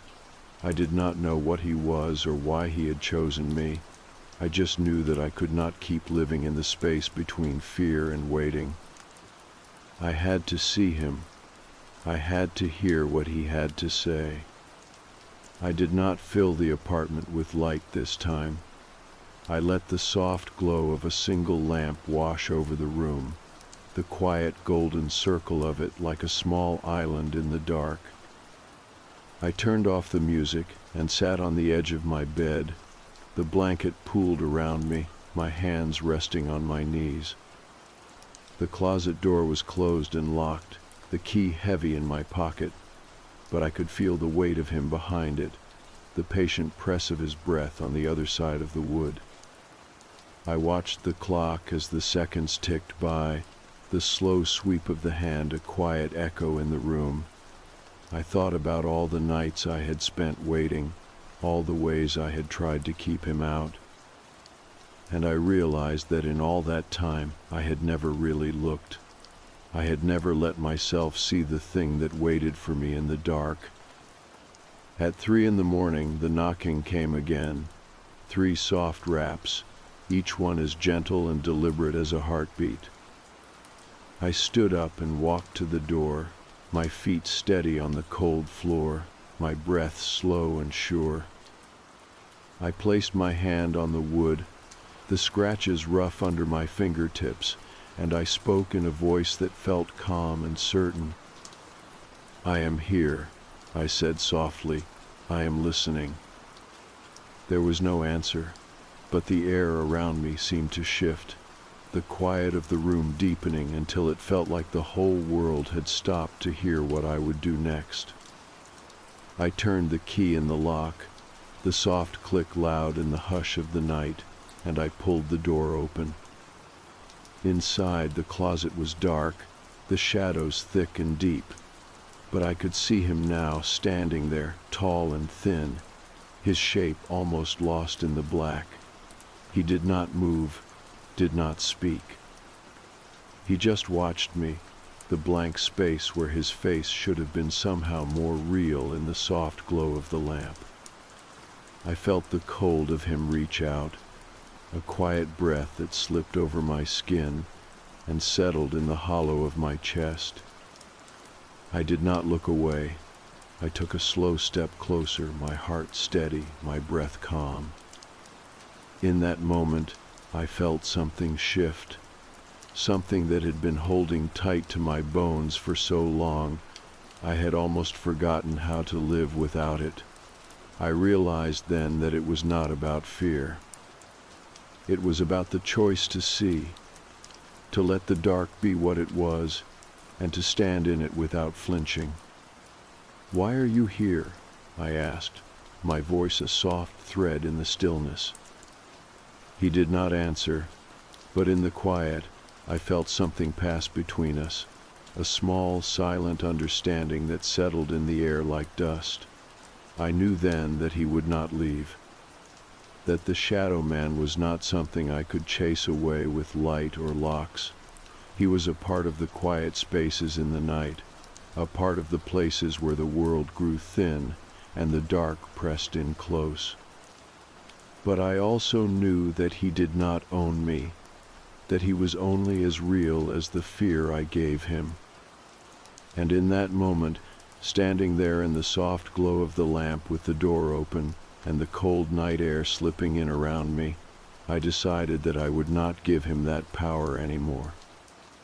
I closed the door slowly, the soft click of the lock a small, quiet promise. I did not feel afraid. I felt still, like the dark had shown me its face and found that I would not turn away. I went back to bed and lay down in the soft light, the blanket warm around me, the quiet of the room no longer a threat but a gentle hush that wrapped around me like a comfort. I let my eyes close, the soft beat of my heart the only sound, and I breathed in the peace of that small final moment. When the morning came, the sun spilling pale and soft through the curtains, I woke with a feeling of lightness I had not known in months. The closet door was still closed and locked, the scratches still there, but they felt like something old and finished now, a mark of what had been, not what was waiting. I got up and made coffee, the warmth of the cup in my hands a small, steady promise. I opened the window and let the cold air wash through the room, the scent of the morning sweet and clean. And I let the light fill every corner of the space, the soft gold of it a gentle reminder that the night always ends, no matter how long it feels. I know he will come again. I know that when the night grows still and the world goes quiet, I will hear those 3 soft knocks at the door. But I also know that I am ready, that I can meet him in the dark and let the quiet pass over me without fear. Because the shadow man is not the end. He is just a shape in the dark, a whisper in the stillness. And I am more than the quiet spaces where he waits. I am the light that fills the room when the dawn comes, the soft breath of the world when it wakes, the slow, steady beat of a heart that has learned to see without being afraid. So I will live my life in the bright hours of the day, and let the night come when it will. I will let the shadow knock and let the quiet answer, and I will be there to hear it all. Because in the end, that is all any of us can do. Stand in the dark, listen for the whispers, and know that when the morning comes, we are still here.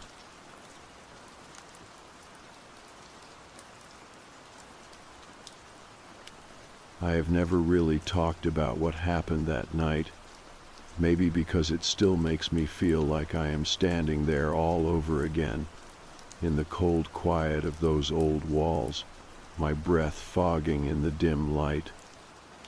Or maybe because it sounds like something you tell to scare kids around a campfire, a ghost story that lives in the dark corners of memory. But it was real to me. As real as the stale smell of flowers in the halls and the soft creak of the floorboards beneath my boots. I used to work security for an old funeral home in Lancaster. It had been there since the 1800s, a hulking stone building that seemed to lean in on itself as the years went by. My job was simple enough. Walk the halls every hour, make sure no one had broken in, and keep an eye on the cameras that flickered in black and white in the tiny office at the back. Most nights it was just me and the echoes. The way that place was built, every small sound seemed to come back to you twice, like the building was breathing along with you. I got used to it after a while, the way you get used to the smell of old wood and disinfectant. But there was always something about that place that made the skin on the back of my neck prickle, like it was watching me even when I was alone. My last night there was like any other. The manager had already left for the evening. The last of the families had said their quiet goodbyes, and I was alone with the silence. I walked the halls like I always did, checking the locks and the doors, my flashlight cutting thin lines through the dark. The lights in the chapel were still on, a soft glow that made the stained glass windows look like they were holding back the night. It was just past midnight when I heard it, soft at first, like someone humming to themselves in the dark. I stopped in the middle of the hallway, the beam of my flashlight jittering on the wall as my hand tightened around it. The sound was coming from the embalming room at the end of the hall, a low, wavering song that rose and fell like a breath. I stood there for a moment, my heart beating too fast in my chest. Part of me wanted to turn around and walk away, to leave that song behind me and never think of it again. But I had never been one to scare easy, and I told myself it was just the pipes, or the wind pushing through the old boards. I walked down the hall slowly, the singing growing louder with each step. It was a woman's voice, soft and sad, like she was singing just for herself.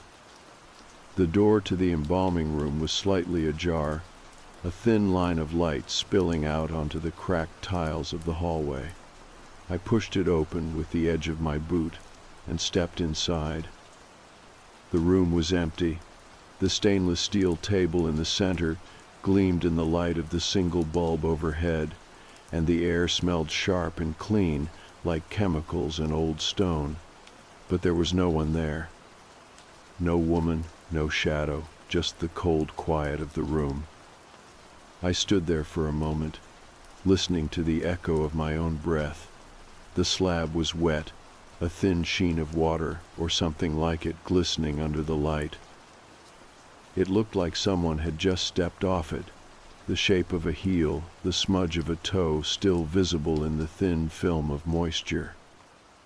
I swallowed hard, my throat dry.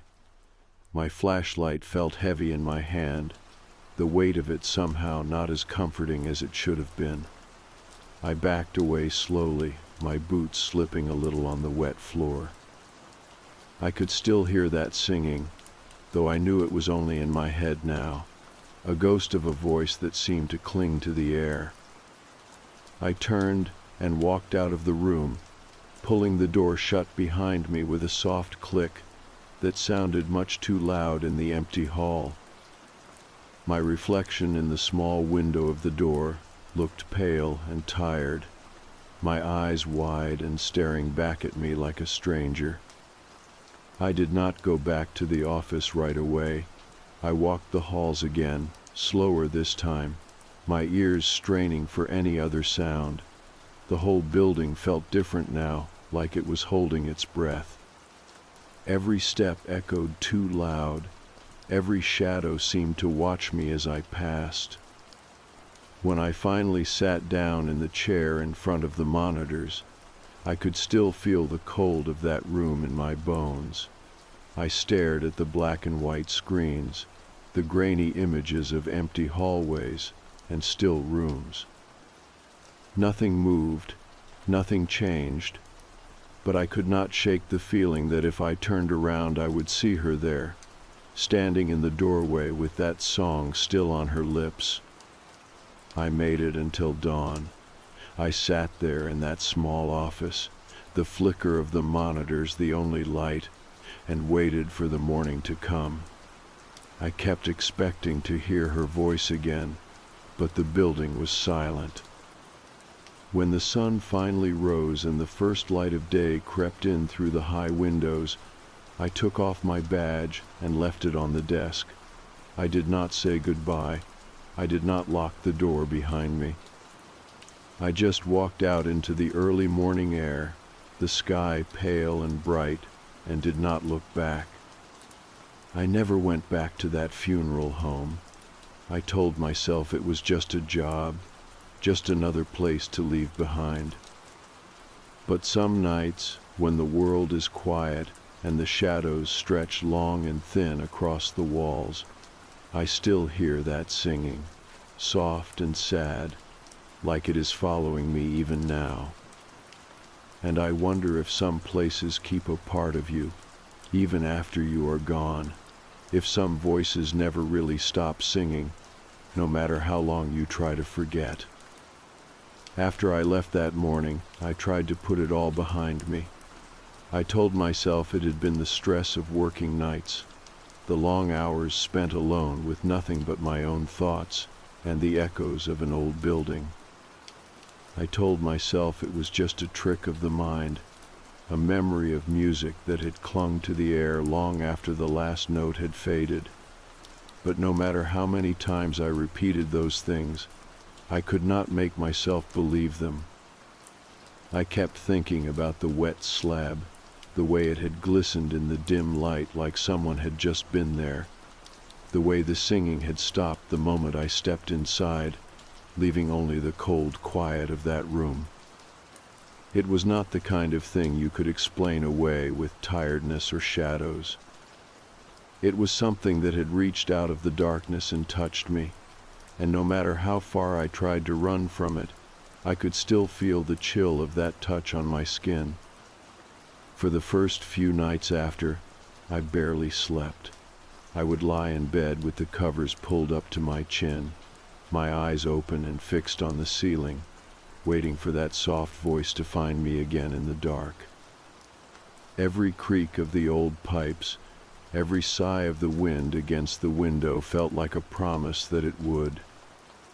I kept my phone by the bed, the screen turned low, as if that small glow of light could keep the shadows at bay, but it never felt like enough. I tried to tell myself it was over, that whatever I had heard that night was just that one night, that it would not follow me beyond those cold stone walls. But I could feel it in the back of my mind, that slow, patient presence that had watched me from the embalming room. I would catch myself staring at dark corners in my flat, half expecting to see the flicker of movement, the pale outline of something that should not be there. One evening, I went out for a walk, just to clear my head. The air was sharp and cold, the sky heavy with low gray clouds that seemed to press down on the world. I walked slowly, the rhythm of my steps on the pavement a small comfort in the quiet of the street. I kept my hands in my pockets, my shoulders hunched against the cold, but I could not shake the feeling that I was not alone, that the shadows behind me were moving when I turned away, that every step was being watched. I stopped by a small coffee shop and ordered something hot just to have something warm in my hands. I sat by the window and watched the world move past outside, people wrapped in coats and scarves, their heads down against the wind. They all looked so sure of where they were going, so sure of the world beneath their feet. I envied them that certainty. I thought about the funeral home, about the way it had seemed to lean into the night, its dark windows like watching eyes. I thought about the families that came there, the way they moved through those halls with quiet steps and lowered voices, as if even in death the walls were listening. And I thought about the slab, wet and waiting, like it was holding a story I was never meant to hear. When I finally went home, the flat felt too quiet. I turned on the television, letting the soft chatter of voices fill the room, but it did not help. I kept seeing the door to the embalming room in my mind, the thin line of light that had spilled out into the hall, the way the song had seemed to hover in the air like it was breathing. I poured myself a drink and sat on the couch, the glass cold in my hand. I tried to remember the tune of that song, but it slipped away from me every time I reached for it, like water through my fingers. It was not the kind of melody you could hum to yourself or write down. It was something older, something that felt like it had always been there, waiting for someone to hear. That night I dreamed of the funeral home. In the dream I was standing in the hallway again, the light from my torch flickering across the dark wood of the doors. The singing was there too, soft and low, echoing through the halls like a heartbeat. I walked towards it, my steps slow and careful, each one feeling heavier than the last. When I reached the embalming room, the door was open. The light inside was too bright, almost blinding, and the air was thick with the sharp scent of chemicals. I stepped inside, and there she was. A woman standing beside the slab, her skin pale and her hair dark and tangled around her shoulders. She was singing, her lips moving slowly, her voice a soft hum that seemed to pull the air out of the room. She looked at me and smiled, and in that smile, I saw something that made my stomach twist. It was not kindness, not sadness. It was something else. Something that said she had been waiting for me. I woke up with a start, my heart racing, the taste of the air in that room still in my mouth. My flat was quiet, the only sound the low murmur of the radiator. But I could still hear her voice, soft and distant, like it was coming from somewhere just beyond the walls. I sat there for a long time, listening to the quiet, my hands shaking in the dark. I thought about going back to the funeral home, about standing in that hallway one more time just to prove to myself that it had been real, but I knew I would never step inside that building again. Some doors, once opened, can never be closed again. Instead, I got up and walked to the window, looking out at the empty street below. The world looked so normal in the early morning light, the sky slowly turning from gray to pale blue, but I knew better. I knew that there are places where the dead do not sleep, where the echoes of their voices can still find you long after you have left them behind. And in the quiet of that moment, I knew that whatever had been waiting in that room, it was not done with me yet. The days that followed were a blur of restless sleep and uneasy silence. I tried to go about my routine, but everything felt off. The world outside my flat seemed distant, like I was watching it through a fogged window. I kept the curtains drawn, the lights low, and the television on, hoping the noise would drown out the thoughts that kept circling in my mind. I couldn't shake the memory of that song, the way it had echoed through the embalming room, soft and mournful. It haunted me, slipping into my dreams and waking moments alike. I would catch myself humming it under my breath, the melody etched into my memory like a scar. One evening, I decided to take a walk, hoping the fresh air would clear my head. The streets of Lancaster were quiet, the usual bustle subdued. I wandered aimlessly, my feet leading me without direction. As I passed by the old funeral home, I felt a chill run down my spine. The building loomed in the fading light, its stone facade casting long shadows across the pavement. I paused, staring up at the dark windows. The place looked the same as it always had, but there was something different about it now. It felt heavier, like it was holding its breath, waiting. I shook my head and turned away, quickening my pace as I headed back home. That night I couldn't sleep. I lay in bed, staring at the ceiling, the melody of the song playing over and over in my mind. I tried to distract myself, reading, watching television, anything to keep my thoughts occupied. But nothing worked. The song was relentless, a constant presence in the back of my mind. Around 3 a.m, I heard a noise. It was faint, barely audible, but it made my blood run cold. It sounded like footsteps, slow and deliberate, moving across the floor above me. I lived on the top floor of the building. There was no one above me. I sat up, heart pounding, straining to hear. The footsteps continued, growing louder, closer. I grabbed my phone and turned on the flashlight, the beam cutting through the darkness. I crept out of bed and moved towards the door, every nerve in my body on edge. As I reached the hallway, the footsteps stopped. The silence was deafening. I stood there, holding my breath, waiting. Then, from the corner of my eye, I saw movement. A shadow, fleeting and insubstantial, darted across the wall. I spun around, the flashlight beam dancing wildly, but there was nothing there. I backed into my bedroom, locking the door behind me. I sat on the edge of the bed, the flashlight still in my hand, the beam trembling as I tried to steady my breathing. I didn't sleep the rest of the night. The next morning, I called a friend, someone I hadn't spoken to in a while. I needed to talk to someone, to hear a familiar voice. We chatted about mundane things, catching up on life, but I couldn't bring myself to mention what had been happening. It sounded too crazy, too unreal. After the call, I sat in silence, the weight of the past few days pressing down on me. I knew I couldn't keep going like this.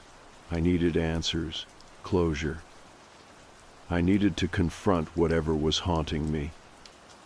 That evening, as the sun set and the shadows lengthened, I made a decision. I would go back to the funeral home. I needed to see it again, to face whatever was there. I packed a small bag with a flashlight, a notebook, and a camera. I didn't know what I was expecting to find, but I wanted to be prepared. I arrived at the funeral home just after midnight.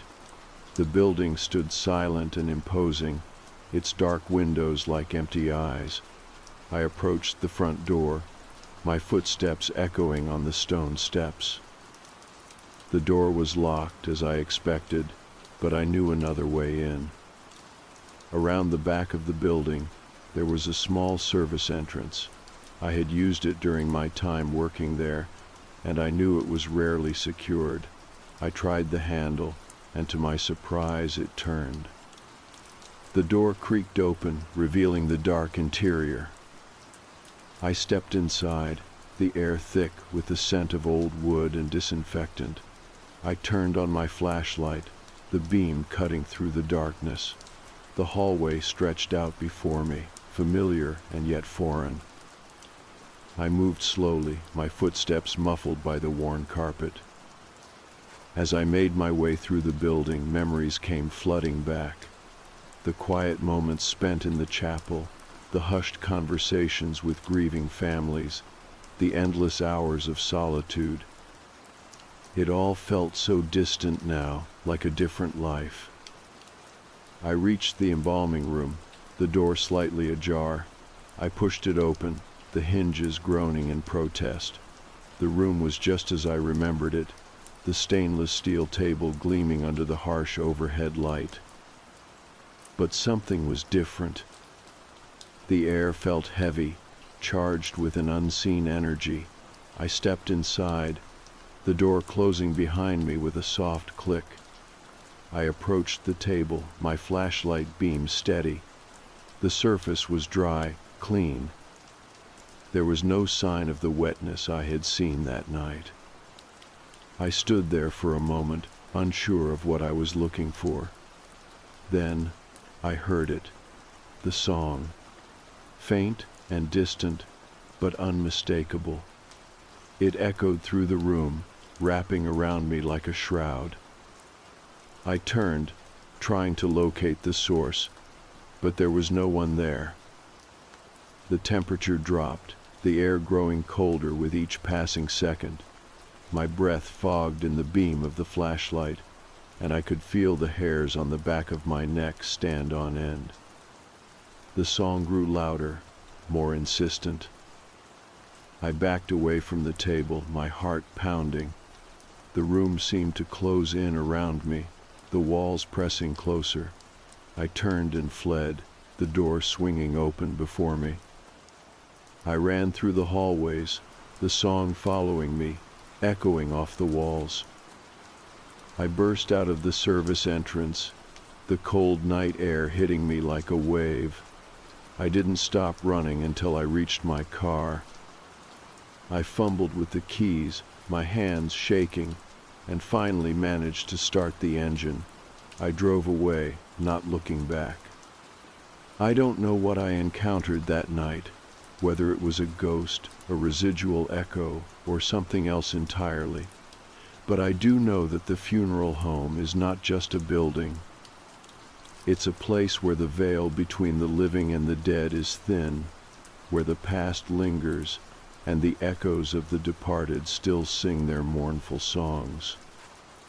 When I got home that night, I locked the door behind me and leaned against it, my breath ragged, and my heart still hammering in my chest.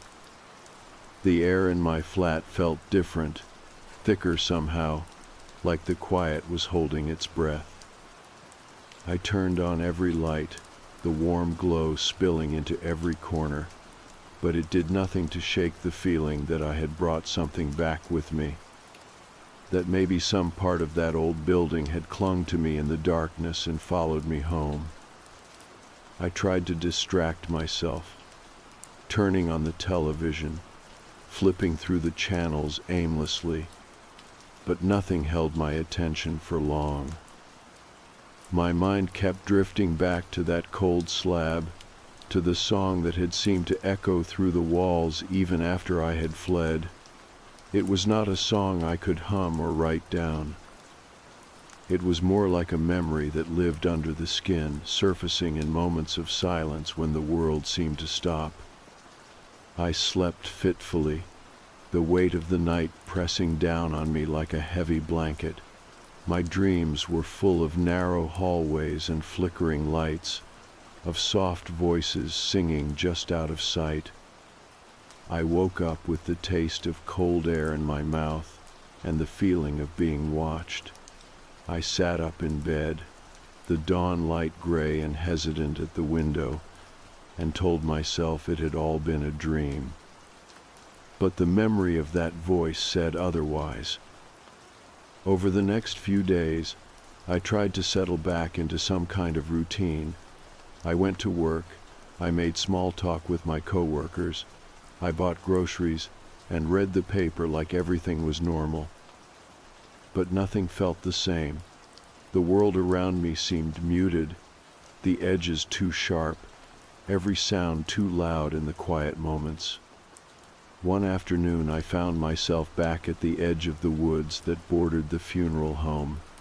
I told myself I was just taking a walk, that I needed the fresh air, but I knew why I was there. I stood at the tree line, the old stone building just visible through the branches, and felt that same cold prickle run up my spine. The place looked so still, so solid and unmoving, but I knew it was not empty. I knew the walls were full of voices I would never hear in the light of day. I turned away and walked back home, the sound of the leaves crunching under my feet a small comfort in the quiet. That night I sat in my living room with the lights on, the soft hum of the refrigerator the only sound in the room. I thought about calling the manager of the funeral home, about asking if anyone else had heard that singing, but I did not. Some questions felt too dangerous to ask, like saying them out loud would make them real in a way I was not ready to face. As the days turned into weeks, the memories of that night began to blur at the edges. The song was still there, but softer now, like an echo in a long hallway. I started to convince myself that it was over, that whatever had been waiting in that building had turned its attention elsewhere. But late at night, when the world was quiet and I was alone in the dark, I could still feel it. The weight of those walls, the cold breath of the embalming room, the soft press of a song that was never meant for the living. I would sit on the couch, my hands wrapped around a mug of tea gone cold, and listen to the silence. And sometimes, just on the edge of hearing, I thought I could catch the faintest hint of that melody. I started to write it down, the words of what I remembered, the feeling of that place. I filled pages with descriptions, trying to make sense of it, to turn it into something I could hold in my hands instead of something that lived in the dark corners of my mind. But the more I wrote, the more I realized there was no shape to it. It was not a story with a beginning and an end. It was a moment, a breath, a voice that lived just outside the reach of light. One night, I woke up to the sound of singing. It was so soft, so low, that for a moment I thought it was just my own breathing. But as I lay there, I realized it was coming from the hallway outside my bedroom. I got up slowly, my feet bare on the cold floor, and stepped to the door. I pressed my ear against it, the wood cool and solid under my skin. The song was clearer now, the words still impossible to make out, but the melody as familiar as my own name. I opened the door and stepped into the hallway, the light from the street lamp outside, painting long shadows on the walls. There was no one there. The flat was silent, empty. But the song was still there, hanging in the air like a question I did not know how to answer. I did not sleep the rest of that night. I sat in the living room, the curtains drawn back so I could see the sky, and waited for the dawn. When the first light of day finally came, it felt like a small mercy. The song faded with the morning, leaving only the quiet behind. The next day, I called in sick to work and went back to the funeral home.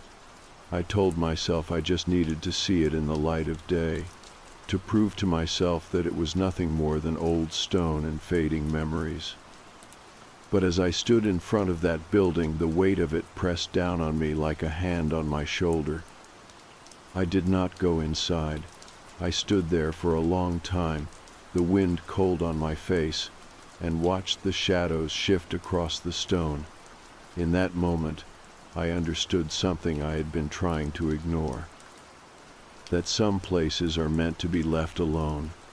That some voices are not meant for the living to hear. I turned away and walked back down the path, the sound of my own footsteps steady and sure. I did not look back. I knew that whatever waited in those halls would still be there, long after I was gone. And I knew that I would never go back. The days after that last visit to the funeral home felt like they stretched on forever. I went back to work, but nothing felt the same. I kept my head down, focused on the tasks in front of me, but my mind was never really there. It was always back in that cold hallway, in that silent room, listening for a song that should not have been. At night, sleep was hard to come by. I would lie in bed with the covers pulled up tight, the light from the street lamp outside painting slow, shifting patterns on the ceiling. I tried to tell myself that I had left it all behind, that the funeral home was just an old building and nothing more. But the memory of that voice was still there, like a splinter in the back of my mind. One evening I was sitting on the couch, staring at the television without really seeing it. My phone buzzed on the coffee table, and I reached for it out of habit. It was a message from an old coworker, someone who had worked with me at the funeral home for a few months before moving on to another job. We had not spoken in ages, but the message was short and strange enough to make my heart skip a beat. "Did you ever hear the singing?" I stared at the words for a long time, my hands cold and still. I typed back slowly, my fingers trembling. "Yes, once, in the embalming room." There was a long pause before the reply came. "I heard it too. Thought I was going mad." I did not know what to say to that. I stared at the screen, the soft glow of it painting my face in pale light. After a moment, I set the phone down and leaned back against the couch. I felt a strange sense of relief, knowing that it had not just been me, that someone else had heard it too. But that relief was tinged with something darker, a quiet fear that whatever lived in those walls was bigger and older than either of us could understand. That night, I dreamed of the funeral home again. In the dream, I was standing in the chapel, the air heavy with the scent of old flowers and candle wax. The stained glass windows were dark, the light outside swallowed up by the night. The song was there too, drifting through the air like smoke, soft and sad and endless. I turned in the dream, and there she was, a woman in a pale dress, her hair dark and tangled around her shoulders. She was standing by the door to the embalming room, her head tilted slightly as she watched me. Her lips moved slowly, the song slipping out in a breath I could almost feel on my skin. I woke up gasping, my throat tight, my hands clenched in the sheets. The room was silent, the only sound the faint tick of the old clock on the shelf. But I could still hear the last note of that song ringing in my ears. The next morning, I called my coworker. We spoke in quiet voices, both of us careful not to let the words slip too far into the light. He told me about the nights he had spent there alone, the way the halls seemed to stretch out into the dark, the way the walls felt like they were breathing. He told me about the night he had heard the singing, how he had followed it to the embalming room and found the slab wet, just like I had. We did not have answers for each other. We just had the quiet certainty that we were not alone in what we had seen. That was enough, in a way. It did not make the fear go away, but it made it feel a little less heavy, knowing that someone else carried the same weight. That afternoon, I decided to take a drive. I needed to get out of the flat, to feel the wind on my face, and remind myself that there was a world beyond those memories. I drove aimlessly, the roads winding out of the city and into the quiet green of the countryside. The sky was pale and clear, the air cool and fresh, and for a while, I let myself believe that it was enough to push back the shadows. I stopped at a small diner on the edge of town, the kind of place where the coffee is always hot and the booths are worn soft by years of stories. I sat by the window and watched the cars pass by, the soft murmur of conversation around me, a gentle anchor to the present. I thought about the funeral home, about the families who had walked those halls with their heads bowed and their hearts heavy. I thought about the way the building seemed to hold on to every breath, every tear, every soft word whispered in the quiet. And I thought about the song, the way it had slipped through the cracks of the walls and found me even when I was sure I had left it behind. When I finally went home, the sun was setting, the sky streaked with soft pinks and golds. I stood in the doorway of my flat for a long moment, listening to the quiet. It felt different now, less heavy, less like it was pressing in on me from all sides. I stepped inside and locked the door behind me, the soft click of the bolt a small comfort.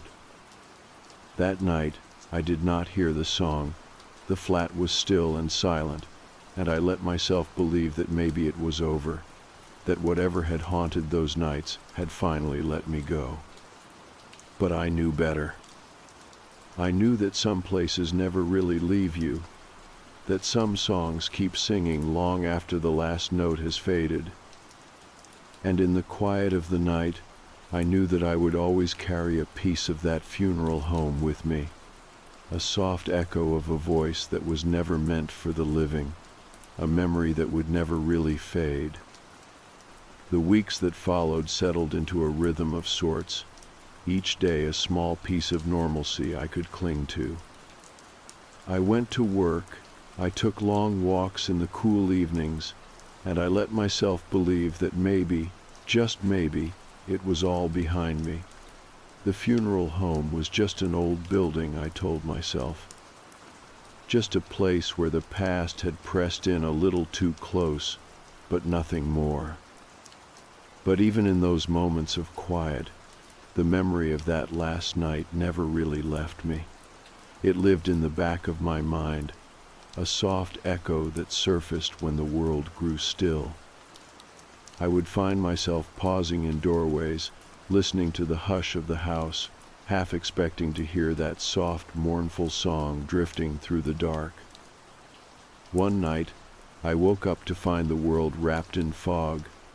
The light from the street lamps outside was nothing more than a pale glow, the mist curling around the edges of the windows like something alive. I got up and made a cup of tea. the warmth of it a small comfort in the chill of the early hours.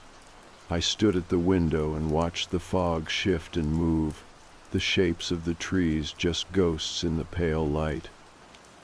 I thought about the funeral home, about the way the shadows had seemed to breathe in those halls. I thought about the song, the way it had wrapped around me in that cold room, the way it had lingered long after I had turned and fled. And I wondered if maybe there was no real ending to it all, no neat conclusion to tie it up and put it away. I did not go back to that place, and I knew I never would, but I understood now that it did not matter. It was not about the building. It was about the way certain places, certain moments, leave their mark on you, the way they become part of the map of your life, even if you never walk those halls again.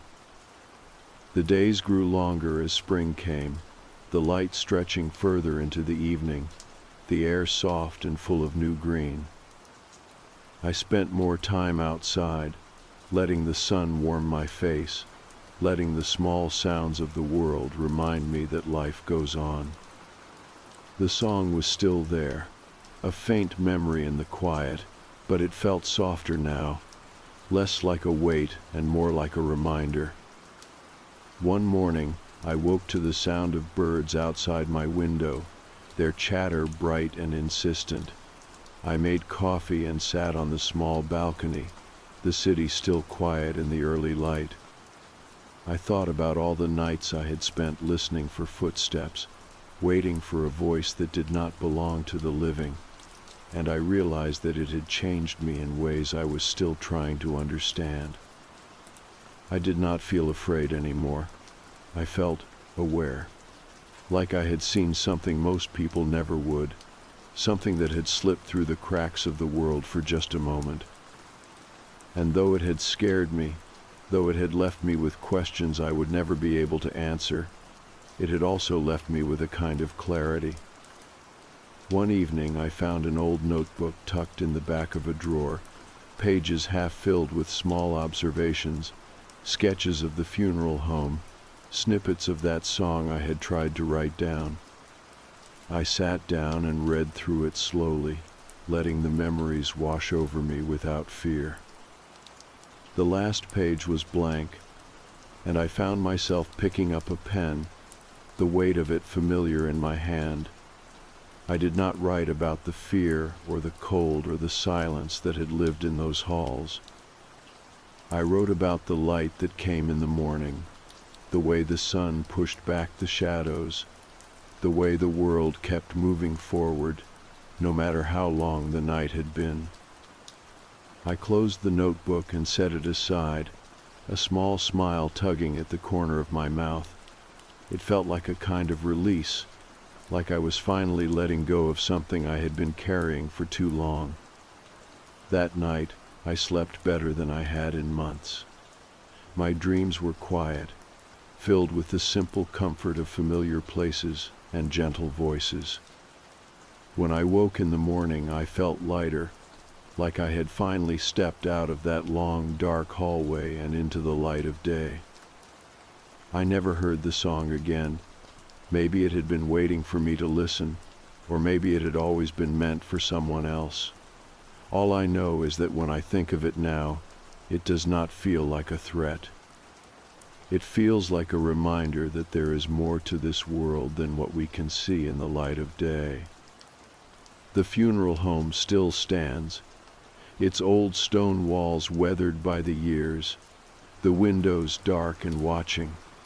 I do not know if others will hear what I heard or see what I saw in those quiet halls. But I know that if they do, they will find their own way to carry it, their own way to make peace with the things that slip through the cracks. And as for me, I have made my peace. I have learned that some echoes never really fade, and that is all right. They are part of the world, as much as the dawn and the soft rustle of leaves in the wind. I still pass by the funeral home sometimes, the shape of it familiar in the distance, but I do not stop. I do not need to. I know what lives there, and I know what I carry with me, and that is enough. In the quiet of my own home, in the soft light of the morning, I find a kind of comfort in that, a gentle understanding that even in the darkest corners there is always a way back to the light. I still remember the day we found her like it was yesterday, even though years have passed since that strange afternoon on the Oregon Coast Trail. My friends and I had planned a weekend hike to escape the noise of city life and to soak in the salty air. The trailhead was quiet except for the usual chatter of birds and the crashing waves somewhere out of sight. We were just getting ready to start our trek when we saw her. She was sitting barefoot right beside the big wooden welcome sign. Her hair was tangled, dirty, and her clothes looked worn and weathered from the elements. No shoes, no backpack, no phone, and nothing that looked like identification. She just sat there, staring out into the distance with those wide eyes that seemed both lost and oddly knowing. My first thought was that she was a runaway, or maybe a kid who had gotten lost hiking. I called out to her gently, asking if she needed help. She didn't respond at first, just kept looking ahead like she was watching something only she could see. When she finally spoke, her voice was soft but carried a strange weight, like she was used to being ignored. She said she had walked from the ocean, and when we asked if she needed water or food, she only asked if we had seen the white trees. The question caught us off guard. None of us knew what she meant, and before we could ask more, she blinked, and she was gone. We all froze. It was the kind of moment you don't expect to happen in real life. We looked around quickly. The beach stretched out in one direction, the dense forest in the other. No footprints in the dirt or sand, no sign she had walked away, just an empty space where she had been moments before. Feeling a mix of confusion and concern, we reported the encounter to a nearby ranger station. The ranger who took our story looked serious, but not surprised. After we finished, she leaned in and said something I still remember clearly. That girl's been showing up here since 1998. I wanted to laugh it off, to say it was some local legend or joke, but the ranger's eyes told a different story. There was a deep sadness there, as if the trail itself held a secret too heavy to share fully. The Oregon Coast Trail is a wild and beautiful place, known for its rugged cliffs, ancient forests, and misty beaches. Many hikers have tales of strange sightings and unexplained sounds, but nothing ever prepared me for the girl at the trailhead. I tried to forget the encounter, thinking maybe it was a trick of the light or a hallucination brought on by fatigue and salty air, but something about her stayed with me. The way she looked, the words she said, and especially the way she vanished without a trace. I began to ask around, talking to locals and other hikers. Some mentioned a feral child rumored to wander the forests, a girl who appeared suddenly and disappeared just as fast. Others spoke of a ghost tied to a devastating storm that had swept through the coast years before, but no one had answers. The white trees, whatever they were, seemed to be a key. I learned that parts of the forest were home to ancient trees with pale, almost glowing bark. Some said the trees were sacred, tied to old legends of spirits and guardians of the land. I couldn't shake the feeling that the girl and the white trees were connected in a way I didn't understand yet. That night, I lay in my tent, listening to the ocean waves and wondering about the girl. Who was she? Where had she come from? And why did she keep appearing after all these years? The next morning, I went back to the trailhead, hoping to see her again or find some clue. The welcome sign stood tall, but there was no sign of her.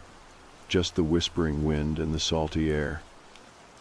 I touched the sign, feeling the rough wood beneath my fingers, and I wondered if the forest held answers, waiting for someone brave enough to find them. After that first strange encounter, I couldn't stop thinking about the girl and the white trees she mentioned. The phrase stuck in my mind, and I knew I had to find out more about it. So, when we weren't hiking, I started asking around town. The locals were a mix of friendly and wary, and while many had their own stories about the Oregon Coast Trail, most didn't want to talk about the girl. Some said she was a myth, others whispered about sightings, and a few just shook their heads, as if the memory was painful.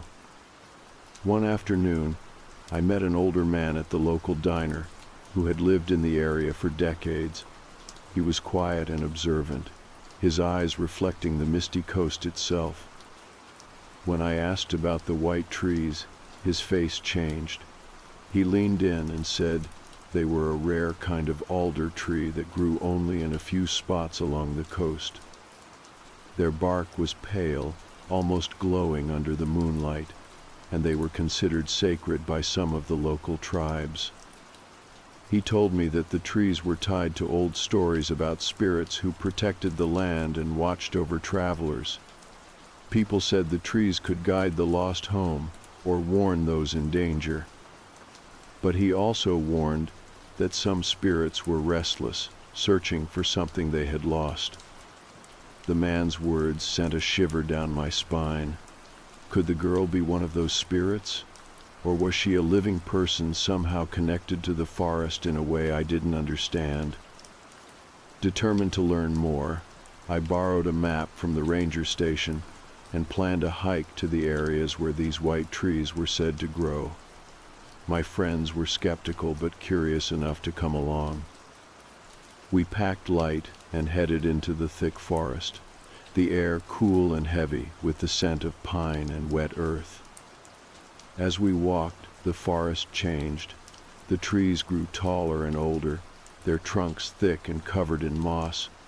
The sunlight filtered through the canopy, casting dappled shadows on the ground. Then, suddenly, we came upon a cluster of pale trees. Their bark was smooth and white, almost luminous against the darker woods around them. I felt an eerie calm wash over me, like we had stepped into another world. The air was still, and the only sound was the crunch of leaves beneath our boots. We paused, staring at the trees that looked like they belonged to a dream. While we stood there, I noticed something odd, a faint trail of small footprints leading away from the cluster. They were bare, like the girl's had been, but fresh enough to suggest someone had passed through recently. My heart raced. Could she still be out here? Was she close? We followed the trail cautiously, moving deeper into the woods. The path twisted and turned, sometimes disappearing only to reappear again.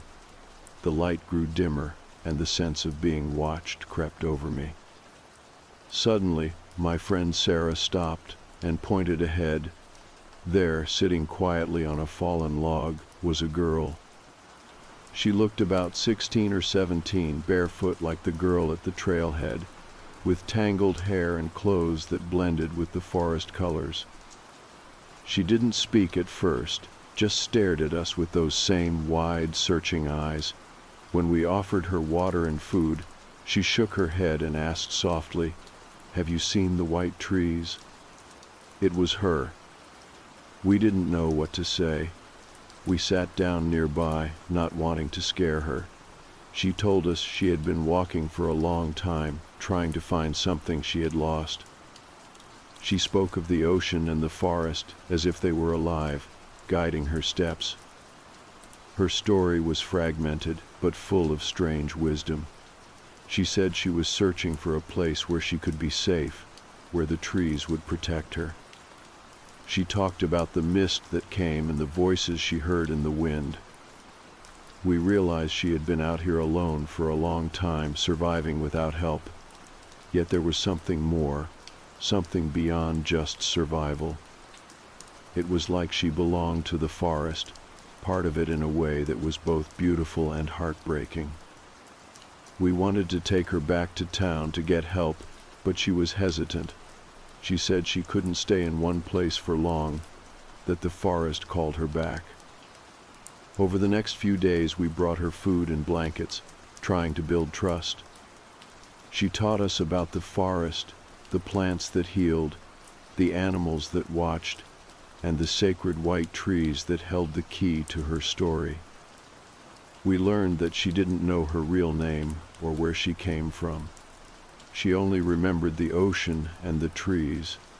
Her memories were like fragments of a dream, sometimes clear and sometimes fading.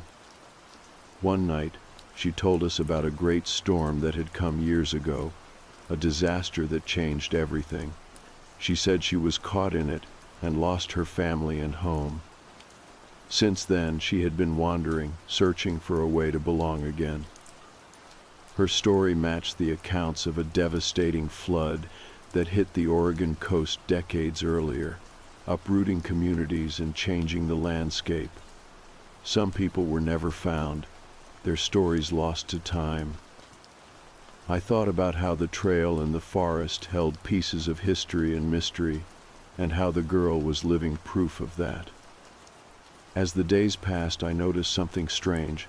The girl would disappear at times, vanishing into the forest without a sound, only to return with stories of places and creatures we couldn't see.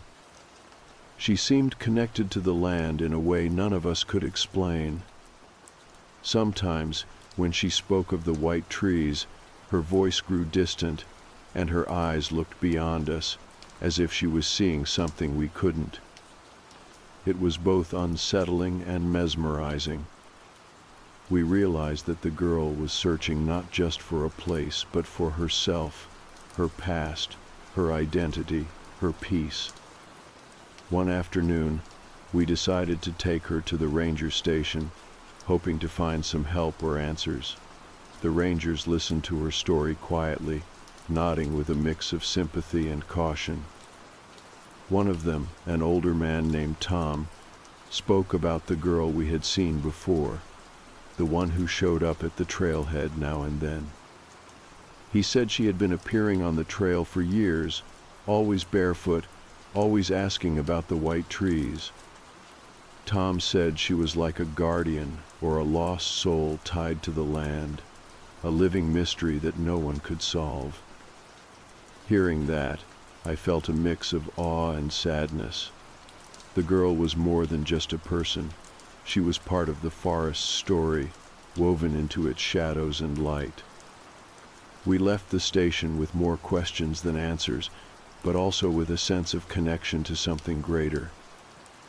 That night, as we camped near the trailhead, I looked out toward the dark forest and whispered a hope that the girl would find what she was searching for.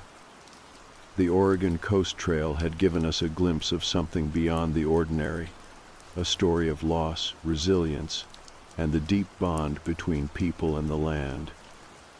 And I knew that I would never forget the girl who walked from the ocean and vanished into the white trees.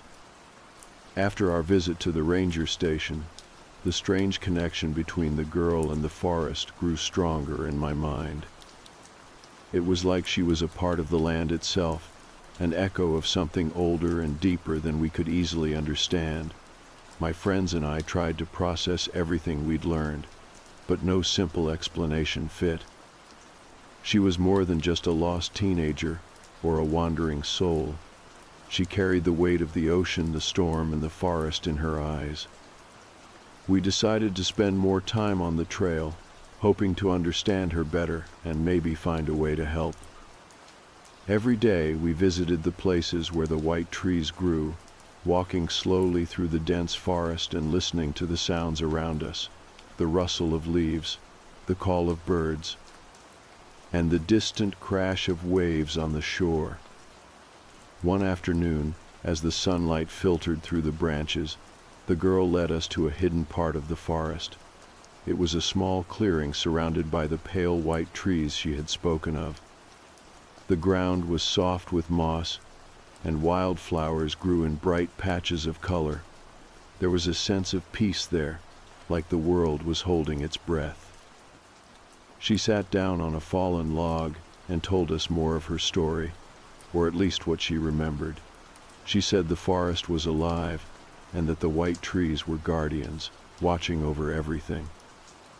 She believed they could guide her home or help her find what she had lost. Her voice was soft and full of longing. It was clear that this place was important to her, but also that she was afraid to stay too long. She said the forest could be both protector and captor, depending on how you treated it. We talked about her memories, fragmented as they were. She remembered the ocean's cold touch, the feeling of being swept away by a storm, and the sadness of losing her family.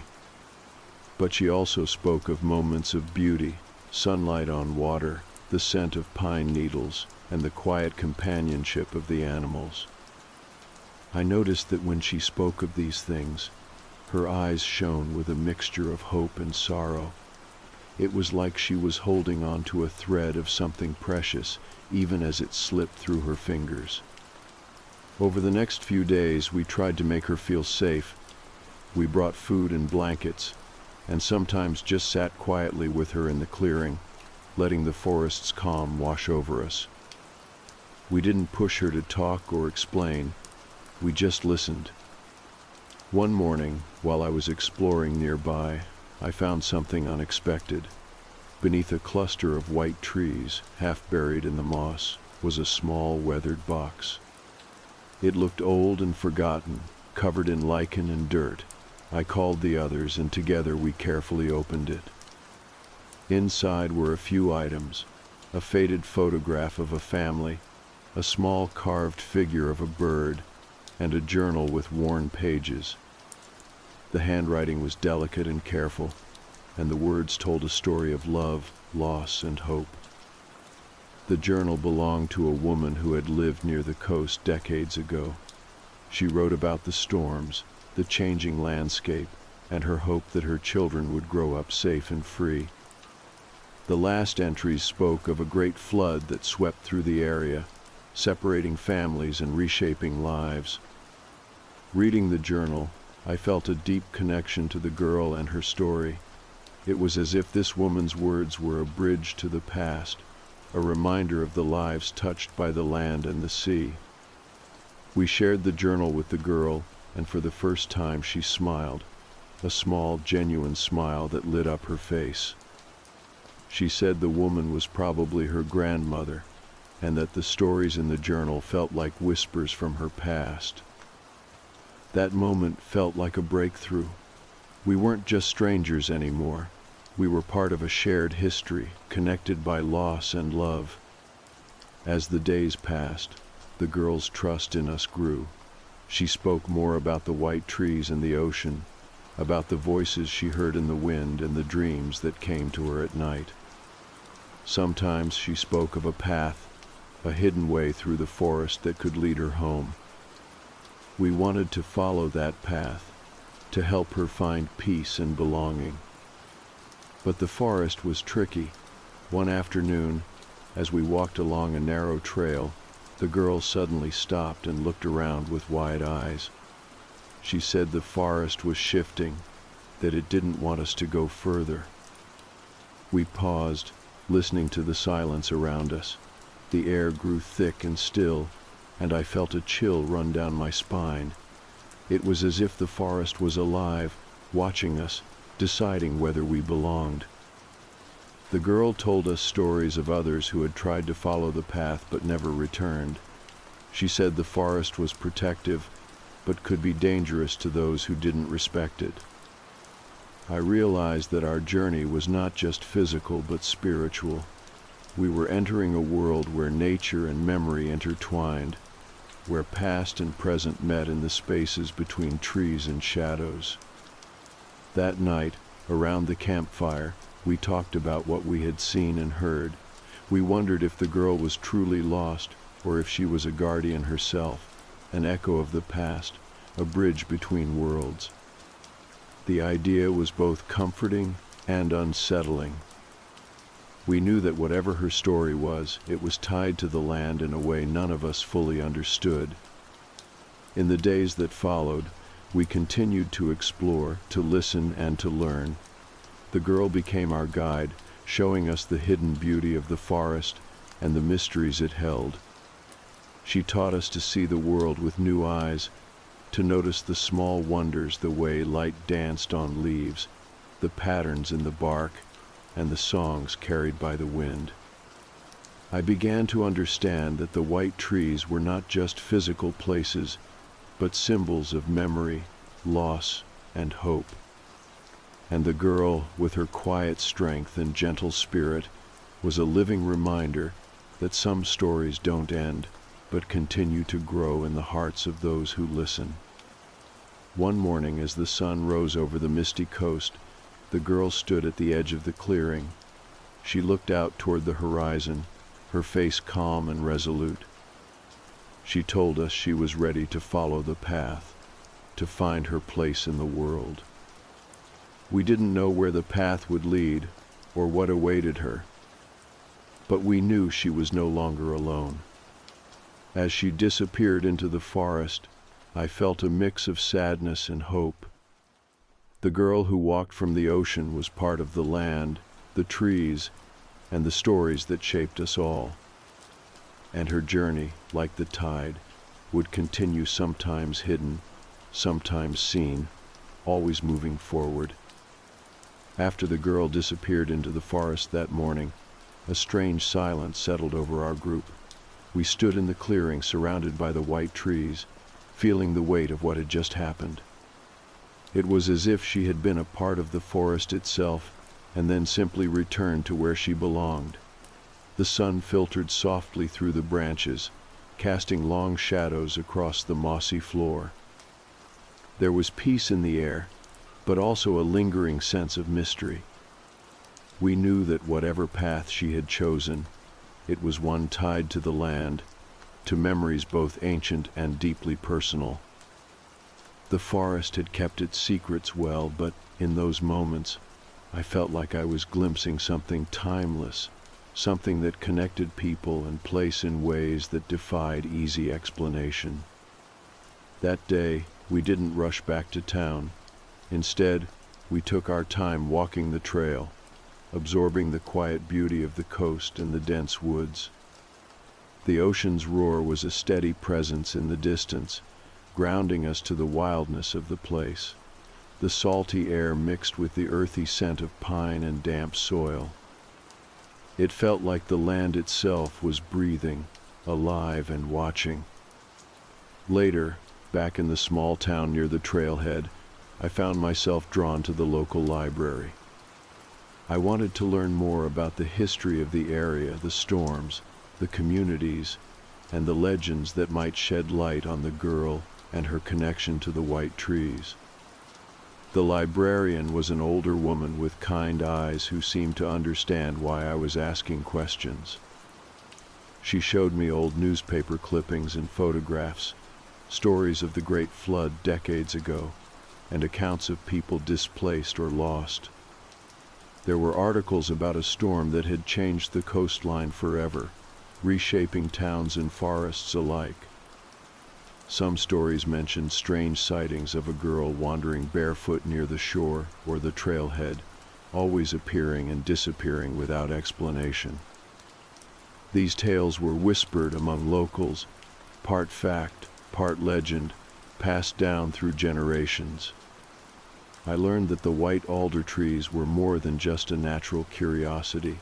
For some of the native tribes in the region, they were sacred, believed to hold spirits and memories of ancestors. They were guardians of the land, protectors of those who traveled the forests and shores. This knowledge made me think about the girl in a new way. Maybe she wasn't just lost or broken, but was a part of the forest's spirit, a living reminder of its history and the people who had been touched by its power. That night I couldn't sleep. I kept thinking about the girl's words, her search, and the stories of the land. The idea that the forest was alive in a way that went beyond the physical world was both comforting and unsettling. I wondered what it meant for her future and for ours. The next day, I returned to the trailhead with my friends. We wanted to leave something behind, a mark that said we cared, that we remembered. We gathered stones from the shore and arranged them carefully near the welcome sign, creating a small cairn. It was a simple gesture, but felt important, a way to honor the girl and the forest that had held her. As we worked, I noticed a figure watching us from the edge of the trees. It was a man, tall and weathered, with eyes that seemed to carry the weight of many years. He introduced himself as a ranger who had worked on the trail for decades. He told us stories of hikers and travelers who had encountered the girl over the years. Sometimes she appeared lost, sometimes calm and knowing, but she was always there, a part of the trail's living history. The ranger said the girl was a mystery to everyone, a symbol of the forest's power to heal and protect, but also to challenge those who entered its depths. He warned us to respect the land and its stories, and to remember that some paths were not meant to be forced or hurried. We listened carefully, grateful for his wisdom. It felt like we were part of a larger story, one that stretched beyond our own lives and experiences. Over the following weeks, the girl remained on my mind. I started writing down everything: the encounters, the stories, the feelings.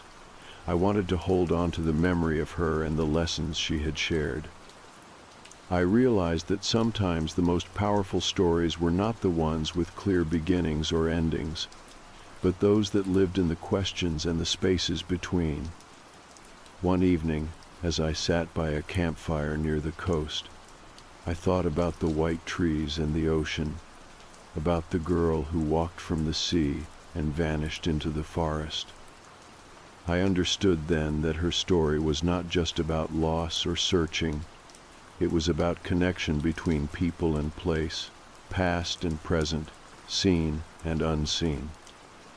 The forest, the ocean, and the girl were threads in the same tapestry, woven together by time and memory.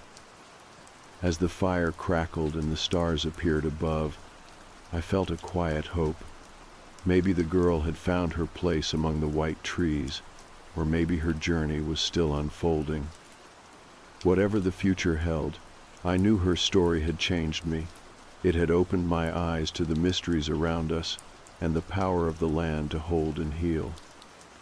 I promised myself to keep listening, to keep learning, and to never forget the girl we found at the trailhead. She was more than a memory or a mystery. She was a reminder that some journeys are not about finding answers, but about embracing the unknown and the wonder that comes with it. The forest will always hold her story, and now, so will I. In the weeks that followed, the story of the girl and the white trees became something of a quiet presence in our lives.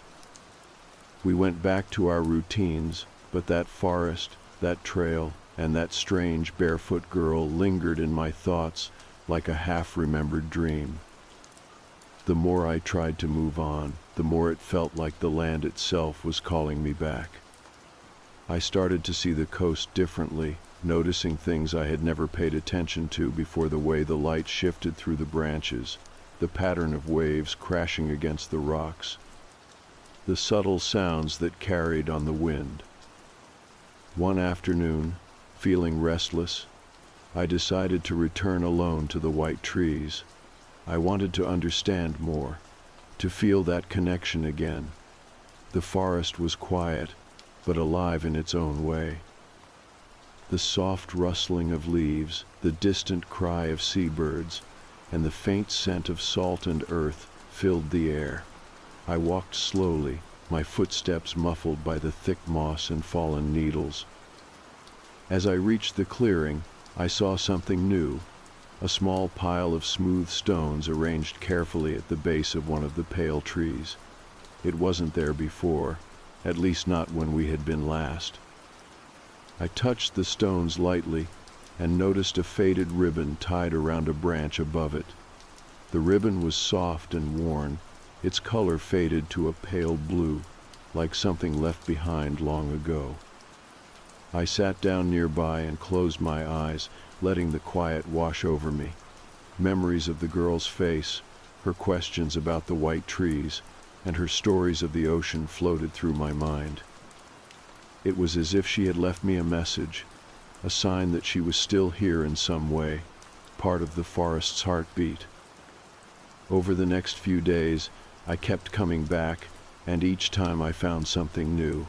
A feather caught in the branches, a pattern of broken twigs on the ground, a single wildflower blooming out of season. These small things felt like whispers, pieces of a story I was still piecing together. One evening, as the sun dipped low and the sky turned shades of pink and orange, I heard a sound that made me freeze. It was a soft whistle, clear and haunting, carried by the breeze through the trees. I knew it was the same whistle the girl had made when we first found her two short, sharp notes that seemed to call across the forest. I called out softly, not expecting a response, but hoping. For a moment the forest was silent again, and then the whistle came back, this time 3 times, closer and more insistent. My heart pounded, and I felt a mixture of fear and awe. I waited, watching the shadows, but saw nothing. Still, I knew she was near, watching, waiting. I told my friends about the whistles when I returned, and together we planned another visit. This time, we wanted to find her, to understand more about the connection between her, the white trees, and the ocean. We prepared carefully, bringing food, blankets, and a small notebook to write down everything. The hike back to the clearing was quieter than before, each of us lost in thought. The weight of the unknown hung between us, but also a sense of purpose. When we arrived, the clearing was bathed in the golden light of late afternoon. The pale trees stood tall and silent, their bark almost glowing in the fading sun. We settled around the cairn of stones, waiting and listening. The air was cool, and the scent of the sea was stronger here. The forest seemed to hold its breath. As twilight deepened, the soft whistle returned, weaving through the trees like a song. We followed the sound, moving slowly and carefully along a narrow path the girl had once shown us. The trail led us deeper into the forest than before, to a small hidden cove where the ocean met the land in a quiet embrace. Waves lapped gently against the shore, and the sky was streaked with stars. There, sitting on a rock near the water, was the girl. She looked as if she had been waiting for us, her eyes reflecting the moonlight and the vastness of the sea. She smiled softly but didn't speak at first. We sat down beside her, feeling the cool breeze and the steady rhythm of the waves. She told us that the ocean was part of her story, the place where she began and the place she longed to return to. She spoke of the storm that had changed everything, and of the white trees that held memories like a living book. Her voice was calm but filled with a deep sadness. She said she had been searching for a way to heal, to find peace in a world that had been broken for her. We listened, understanding that her journey was far from over. The forest and ocean were both home and prison, places of beauty and loss intertwined. As the night wore on, she shared a secret. There was a place where the white trees grew thickest, where the veil between worlds was thinnest. It was a place where she could rest but also be free. We promised to help her find it, to walk the path together. The next days were a mix of hope and challenge. The forest tested us with tangled undergrowth, sudden storms, and the weight of silence. But the girl guided us, her presence steady and sure. Along the way, we discovered more about the land's history, stories of families lost to the floods, communities rebuilt, and spirits that lingered like shadows in the mist. We found signs left by others, carvings in bark, stones stacked in patterns, and faded ribbons tied to branches. These were marks of people who had walked the trail before us, searching for answers or connection. The journey became a shared experience, weaving our stories with the forest's ancient ones. One evening we reached the heart of the white trees, a grove so dense and pale it seemed otherworldly. The air here was thick with silence and possibility. The girl stood quietly, her eyes closed, as if listening to a song only she could hear. Then she opened her eyes and looked at us, her expression peaceful. She said this was the place she had been seeking, the place where she could finally rest and remember. We sat with her as the sun set, the light fading to twilight. The forest around us seemed to breathe, alive with memories and secrets. In that moment, I felt a deep connection to the girl, to the land, and to the stories that shape us all. Her journey had touched something timeless, a reminder that even in loss, there is hope, and even in silence, there is story. As we made our way back to the trailhead, I knew that the girl who walked from the ocean was no longer lost. She was part of the forest, the white trees, and the sea. And her story would live on, whispered in the wind and carried by the waves. The day we reached the heart of the white trees felt like crossing a threshold into something sacred. The grove was unlike anything I had ever seen, a cluster of ancient pale trunks stretching upward, their branches intertwining so tightly that only soft, diffused light filtered through.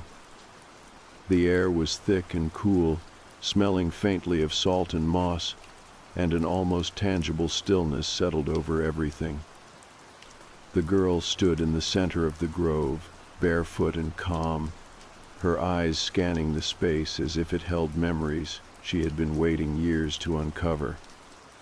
I remember feeling both awe and a kind of gentle sorrow, knowing this place was deeply tied to her, and maybe to the land's own story of loss and endurance. We all gathered quietly around her, the forest seeming to hold its breath.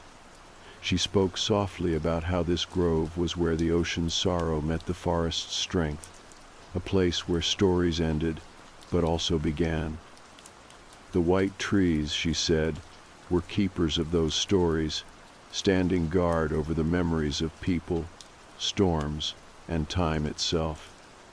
Her voice trembled when she talked about the storm that had changed her life, the floodwaters that came like a wall, sweeping away homes, families, and futures. She remembered being separated from her family in that chaos, caught between water and wood, and losing everything she had known. That loss had become part of the forest and sea, and part of her too.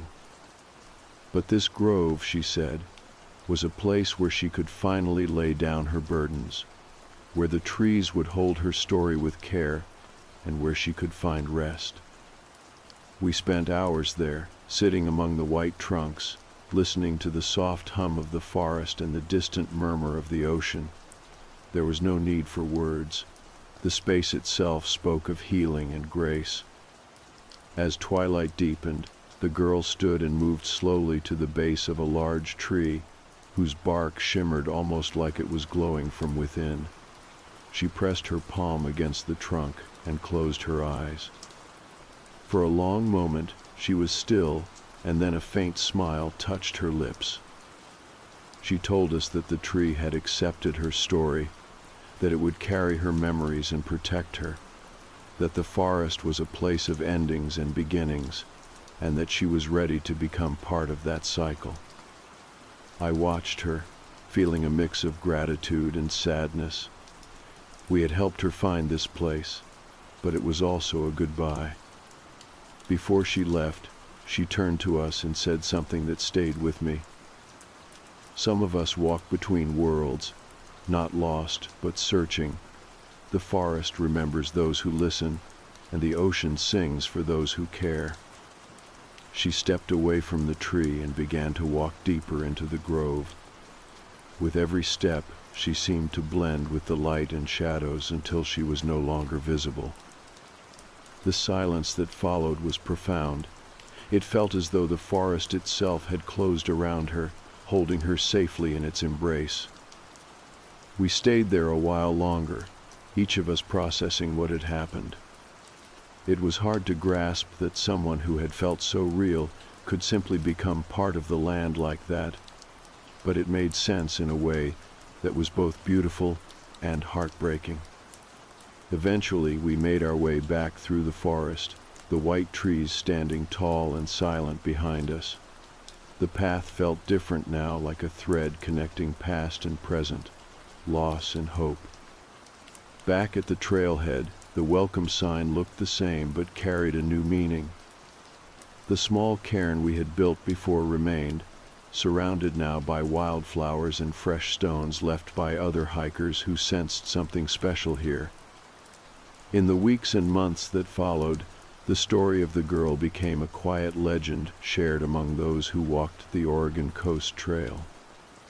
People spoke of the white trees and the spirit who walked barefoot by the ocean, a guardian of memory and loss. I often returned to the trail, sometimes alone, sometimes with friends, always feeling a sense of connection to the land and to the story that had touched my life so deeply. The girl's journey was a reminder that some stories do not have neat endings. They live on in the spaces between trees, in the rhythm of the waves, and in the hearts of those who remember.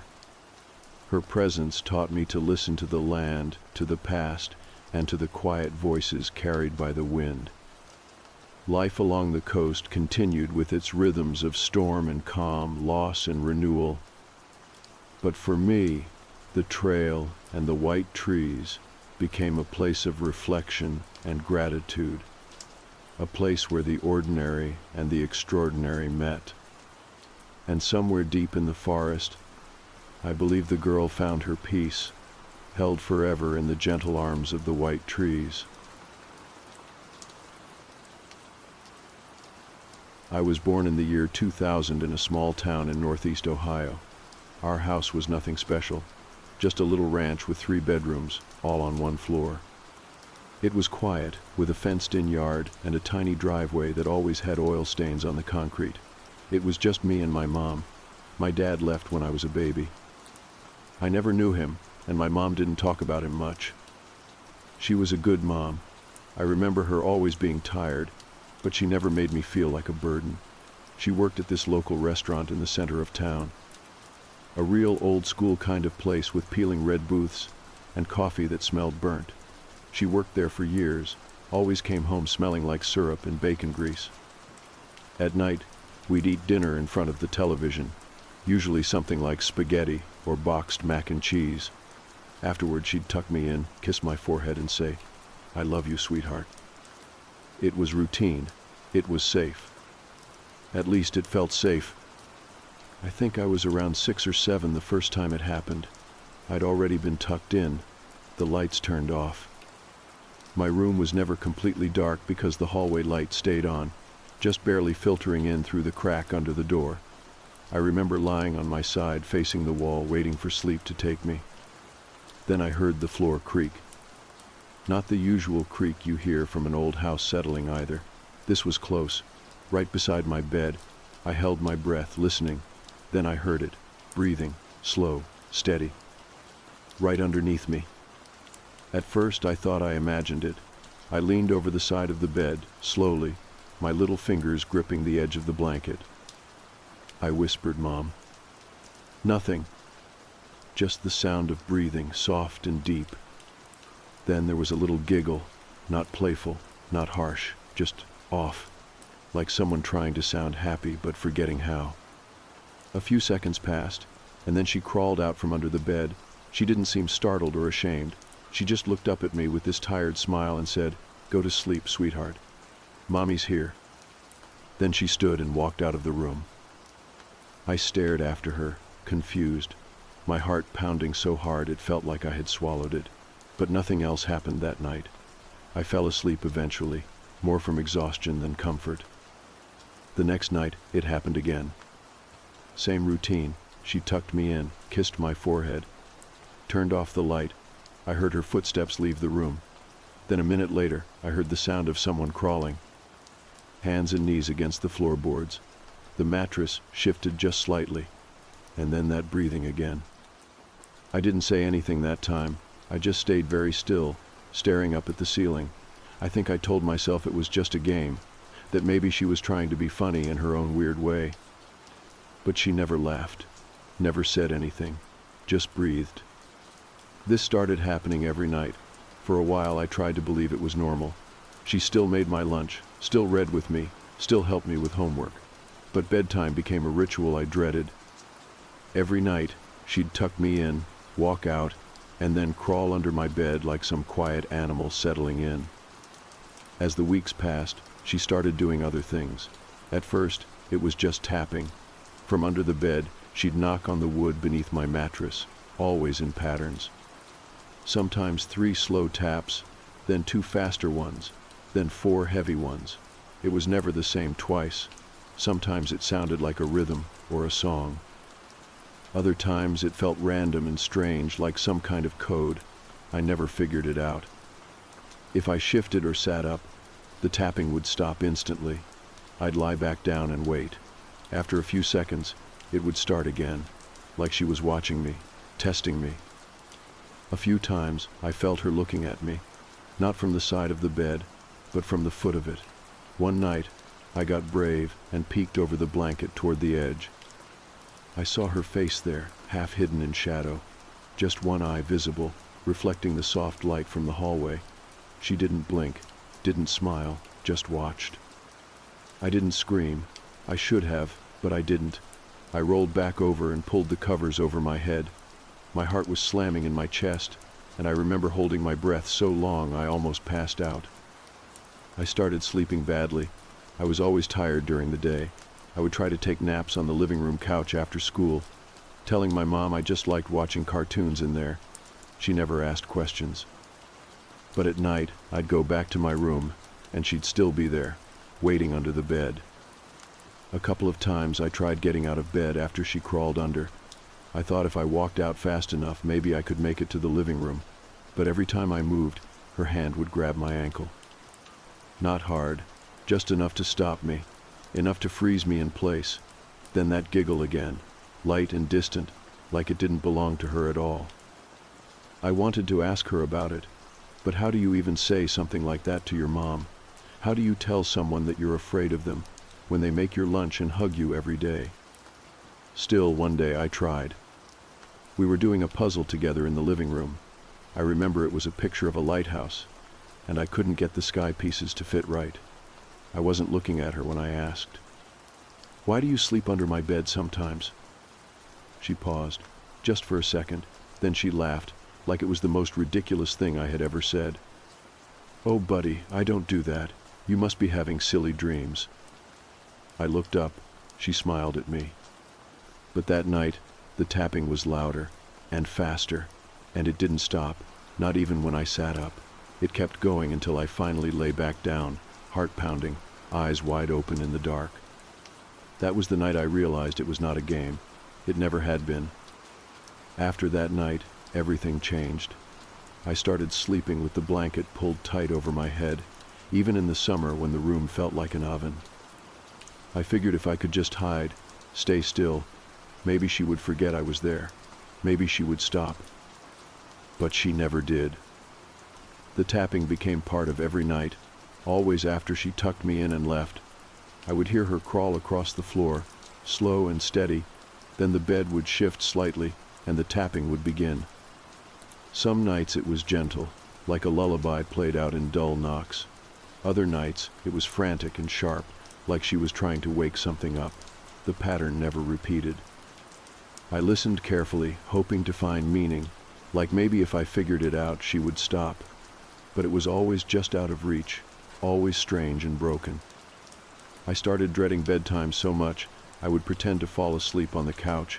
I would lie there with the television playing quietly, and my back to her as she cleaned up dinner or folded laundry. Sometimes she would let me stay. Other times she would shake my shoulder gently and whisper, "Time for bed, sweetheart." I hated that moment, the softness in her voice, because I knew what it really meant. It meant she would be there again, under the bed, watching, tapping. At school, I was always tired. My teachers noticed, and one of them even called my mom once. I remember sitting in the kitchen while she talked on the phone, watching her face go blank as she listened. She nodded a lot, gave soft sounds, and then laughed, saying something like, "He's just having trouble sleeping, that's all. Growing pains, maybe." When she hung up, she looked at me and smiled the way she always did, like nothing was wrong, like we were just normal. But we were not normal. By the time I was 8, I had stopped looking under the bed. I refused to even let my foot dangle over the edge. I stayed curled up in the middle, perfectly still, night after night. I told myself she wouldn't hurt me, that whatever she was doing, it wasn't meant to scare me. But I didn't believe it. Not really. Deep down, I knew something was wrong. Not just with what she was doing, but with her. Something had shifted, and I could feel it in the way she looked at me sometimes. Her eyes lingered too long. Her smile seemed like they belonged to someone else. There was one night, I remember it clearly, when I woke up to silence. No tapping, no breathing, just silence. At first I thought maybe it had finally stopped.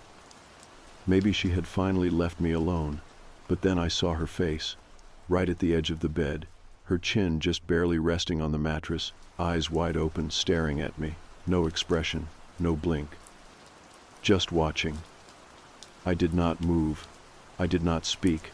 I just lay there, frozen, my heart pounding so hard it hurt. After a minute, she slowly slid backward, disappearing into the dark beneath the bed. I did not sleep that night. I did not even close my eyes. When I tried to bring it up again, she laughed it off like before, said I was dreaming, said kids have wild imaginations. But that night, I heard her whispering, not to me, to someone else. I could not make out the words, not clearly, but I heard the rhythm of it, a steady stream of quiet murmurs, like she was having a calm conversation with someone just a few inches below me. It went on for hours. I buried my face in the pillow and cried, but I did not make a sound. It was not every night that something new happened. Some nights, she just lay there quietly, no tapping, no whispering, just the sound of her breathing, soft and steady, like she was sleeping. I almost preferred those nights, almost. But the worst part was that during the day, she was still the same. She still helped with my homework, still made grilled cheese sandwiches the way I liked them, still called me her little buddy. I would watch her cook dinner, hum along with the radio, and I would feel like I was going insane, like I was the one making it up, because no one could be both things at once. No one could be that normal in the light, and that terrifying in the dark. I started counting down the minutes to sunrise. I would lie awake, staring at the glow from the hallway, waiting for the light to change, for the birds to start chirping. That was the only time I felt safe. When the sun was up, she stayed out of my room. She acted like nothing had ever happened, and I let her, because I did not know what else to do. When I turned 9, I asked if I could sleep on the couch permanently. I told her I liked it better, that it felt cooler in the summer. She said no. Said I needed a real bed, that the couch would mess up my back. I wanted to scream at her, to tell her I knew she was lying, but I could not. I just nodded and went back to my room that night. That was the night I tried to sleep with the lights on. I left the hallway light and the lamp by my desk burning, hoping maybe the brightness would scare her away. But it didn't. She still came. Still crawled under, still tapped the mattress, only this time she giggled louder, longer, like she was laughing at me. The next morning, the bulb in the desk lamp was shattered. I asked her about it and she said she had not touched it, that maybe it blew out on its own. She shrugged it off, like it was no big deal. I did not believe her. I stopped trying to fight it after that. I just gave up.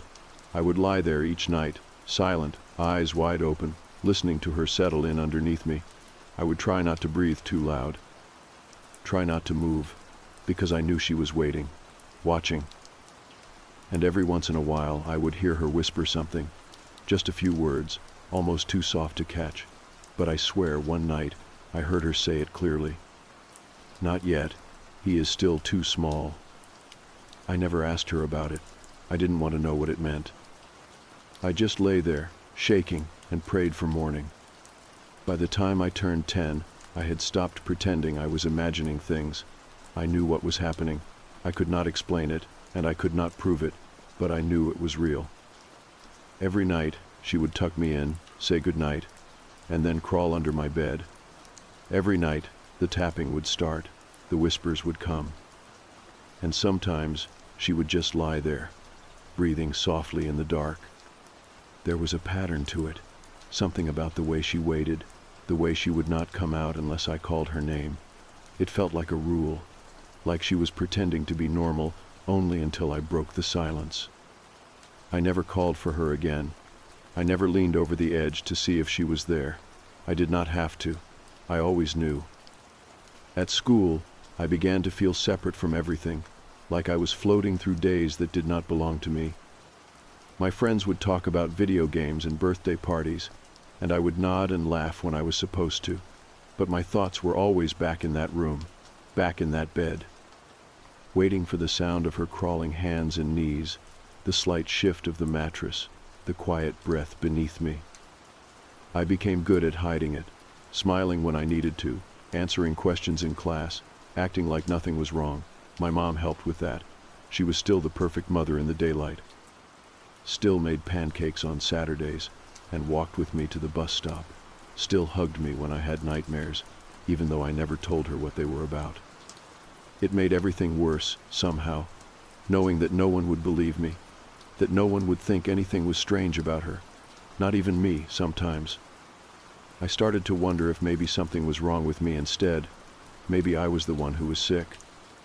But then something happened that changed everything. One night I woke up to the sound of tapping. That was normal by then. I was used to it. I stared at the ceiling, counting the knocks, trying to guess the pattern. 3, then 4, then 3 again. But then I heard something else, a voice. It was not hers. It was deep and slow, muffled like it was coming from under the floorboards. I could not understand the words, but I could feel them. Heavy, cold. It spoke once, paused, then again. Each time, I felt the mattress tremble just slightly beneath me. I did not move. I did not breathe. I just listened, heart pounding so hard it felt like it might crack my ribs. Then her voice answered, soft and gentle, the way she always spoke to me when she was tucking me in. I could not hear the words, but I knew she was speaking to it, whatever it was. They talked for what felt like hours, low and quiet and calm, like two old friends passing secrets.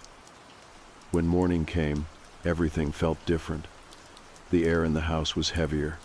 My mom looked tired, more than usual. Her eyes were red, and her smile seemed forced. She made breakfast, but her hands trembled when she poured the orange juice. I asked her if she was feeling okay, and she smiled and said she just did not sleep well. That was all. I did not ask anything else. That day I started planning. I needed to find a way to stay out of my room, for good. I knew she would not let me sleep on the couch every night, but maybe I could convince her to let me move my bed into the living room, or maybe I could fake being sick and sleep at a friend's house. Anything to get away. But I never got the chance. A few weeks after I turned 11, my mom told me she had a surprise for me. She sat me down at the kitchen table and said I was old enough now, old enough to have some privacy. Then she handed me a little brass key and pointed to the hallway. It was for my bedroom door. She told me it was important to learn responsibility, that locking my door at night would help me feel more grown up. I nodded and thanked her, trying to hide the way my hands shook. That night I locked the door. It was the first time in years I had felt even a little bit safe. I still lay awake, listening, but she did not come in. I did not hear the door creak open. I did not hear her crawl across the floor. No tapping, no breathing, just silence. The next night was the same, and the next, after almost 5 years of her crawling under my bed, it just stopped. She stopped. I should have felt better. I should have been relieved, but I was not. I was scared. Scared of what changed. Scared of why she suddenly stopped after all that time. Part of me wondered if she had been waiting for me to reach a certain age, if the key meant something more than privacy, if locking her out was exactly what she wanted. Still, I used it, every night. I locked my door, curled up in bed, and waited for morning. I never heard her again. I never saw her face at the foot of the bed, but I never forgot. The distance between us started to grow. I still loved her. I still said thank you and hugged her and helped clean up after dinner. But I kept my door locked every night, and she never asked why. It was like we had made some unspoken agreement. She stayed out, and I pretended not to notice. Years passed. The fear dulled, but it never left. I stopped thinking about it every day, but certain things would bring it back. A creak in the floor, a whisper too quiet to understand. The sound of tapping in a song on the radio, and always at night, when the house was quiet and the lights were off, I would wonder if she was still there, just on the other side of the door, waiting. I never told anyone. Not friends, not teachers, not even the girl I dated in high school. It stayed locked inside me, just like my bedroom door. Just like the part of me that still woke up sometimes in the middle of the night, expecting to see her face staring up from the foot of the bed. And even though she never came back into my room, I still heard her sometimes. Walking down the hallway after I had gone to bed. Stopping at my door. Waiting. But she never tried to come in again. She never had to. Time has a way of dulling things. After I turned 12, the fear that once lived in my chest every night began to fade into something else. It did not go away, not really, but it changed. It became a scar I carried quietly, a story I never told. I locked my bedroom door every night until I moved out at 18. I never saw her under the bed again, never heard her tapping.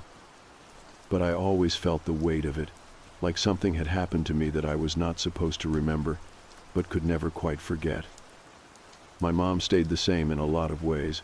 She worked hard, cooked, smiled when she was tired, and kissed me on the cheek when I left for school. She bought me a used car when I graduated, and cried when I drove off to college. I told myself she had gotten better. That maybe it had all been some kind of episode, a period of mental illness she had recovered from without ever admitting it. Or maybe I was the one who had imagined it, crafted some twisted fantasy in the mind of a lonely, scared child. I believed that for a long time. I had to. I went years without thinking about the tapping or the giggle or the way she whispered to someone I never saw. I went years pretending I had grown up in a house just like everyone else, quiet, normal, safe. She got sick when I was 21. She called me one afternoon and said the doctors had found something. At first, she made it sound like no big deal. Just a shadow on a scan, just a precaution. But within a few months, the truth became impossible to ignore.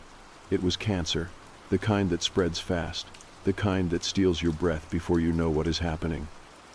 I moved back home to take care of her. The house had not changed much. The same peeling linoleum in the kitchen, the same faint scent of cinnamon from the candles she always liked. My old room was still the same too, same bed, same worn-out desk. I did not sleep there. I slept on the couch, claiming the bed hurt my back. She never pushed me on it. During the day, she was quiet, sometimes confused, sometimes sharp and clear. She would drift in and out of sleep while I cleaned, cooked, read to her. The medications dulled her. There were moments she did not know where she was, moments where she would stare down the hallway and whisper things I could not understand. One night, I sat by her bed while she slept. The room was dim, lit only by the lamp in the corner. She had been out of it for hours, her breathing slow and shallow. I was reading, not really focused, just turning pages to stay awake. Then I felt her hand wrap around my wrist. Her grip was surprisingly strong. Her eyes were open, locked on mine. For a second I could not breathe. Her voice was hoarse, but her words were clear. "I kept you safe, you know. You were never alone at night." I stared at her, waiting for more, but she closed her eyes and drifted off again like nothing had happened. I sat there for a long time, staring at the wall, those words echoing over and over again. I kept you safe. You were never alone." The next morning, she did not remember saying anything. She barely remembered me being there at all. I wanted to ask what she meant, to push her, but I could not bring myself to do it. It felt like opening a door that had been locked for too long. A week later, she passed away in her sleep. The funeral was small, a few co-workers, some neighbors. I stood at the front, gave a short speech, thanked everyone for coming. People said all the things people say, that she was kind, that she worked hard, that she loved me, and she did. I never doubted that. Even in the darkest nights, when I was too scared to move under the covers, I never doubted that she loved me. I just did not understand what kind of love it was. After everything was settled, I came back to the house, alone this time. I had taken time off work, told myself I needed a few days to clean, to sort through her things, to process everything. But really, I just needed to be there. I needed to walk through the rooms one more time, to face it. It was late when I stepped into my old bedroom. I had not opened the door since she passed. The air smelled faintly of dust and old linen. Everything was just as I remembered. The bed, the small dresser, the little glow-in-the-dark stars, still stuck to the ceiling. I sat down on the mattress, feeling it creak beneath my weight. My heart was pounding. I did not know what I expected. Nothing, maybe, or something, anything. I looked down at the floor. The wooden boards still had the faint scuffs from where she used to crawl. I ran my fingers along the edge of the mattress, feeling suddenly small again. I lay back slowly, eyes on the ceiling, listening to the quiet. And then I heard it. 3 soft taps, then 2, then 4. I sat up so fast the room spun. I stared at the bed, at the floor, at the shadows under the dresser. Nothing. No movement, no breathing, just silence. But I knew what I had heard. I lowered myself back onto the bed, slowly, carefully, the way you do when you are trying not to wake something. I waited, holding my breath. Another pattern, slower this time. Tap, tap, pause, tap, tap, tap. The sound came from directly beneath me. I wanted to run, I wanted to scream, but I did not move. Something in me would not let me. I just lay there, staring at the ceiling, every muscle tense. Then, after a long moment, I heard a voice. Not loud, not angry, just soft, familiar. "You are safe." It sounded like her, almost, but not quite, like someone wearing her voice. I stayed there all night. I did not sleep. I did not move. I just lay still, listening, heart racing. When morning came, the tapping stopped. The house was silent again. I packed a few things and left that day. I have not been back since. But sometimes at night, when everything is quiet and I am lying in bed alone, I swear I can still hear it. 3 taps, then 2, then 4. And I wonder if she is still keeping me safe, or if she is just waiting for me to let her back in.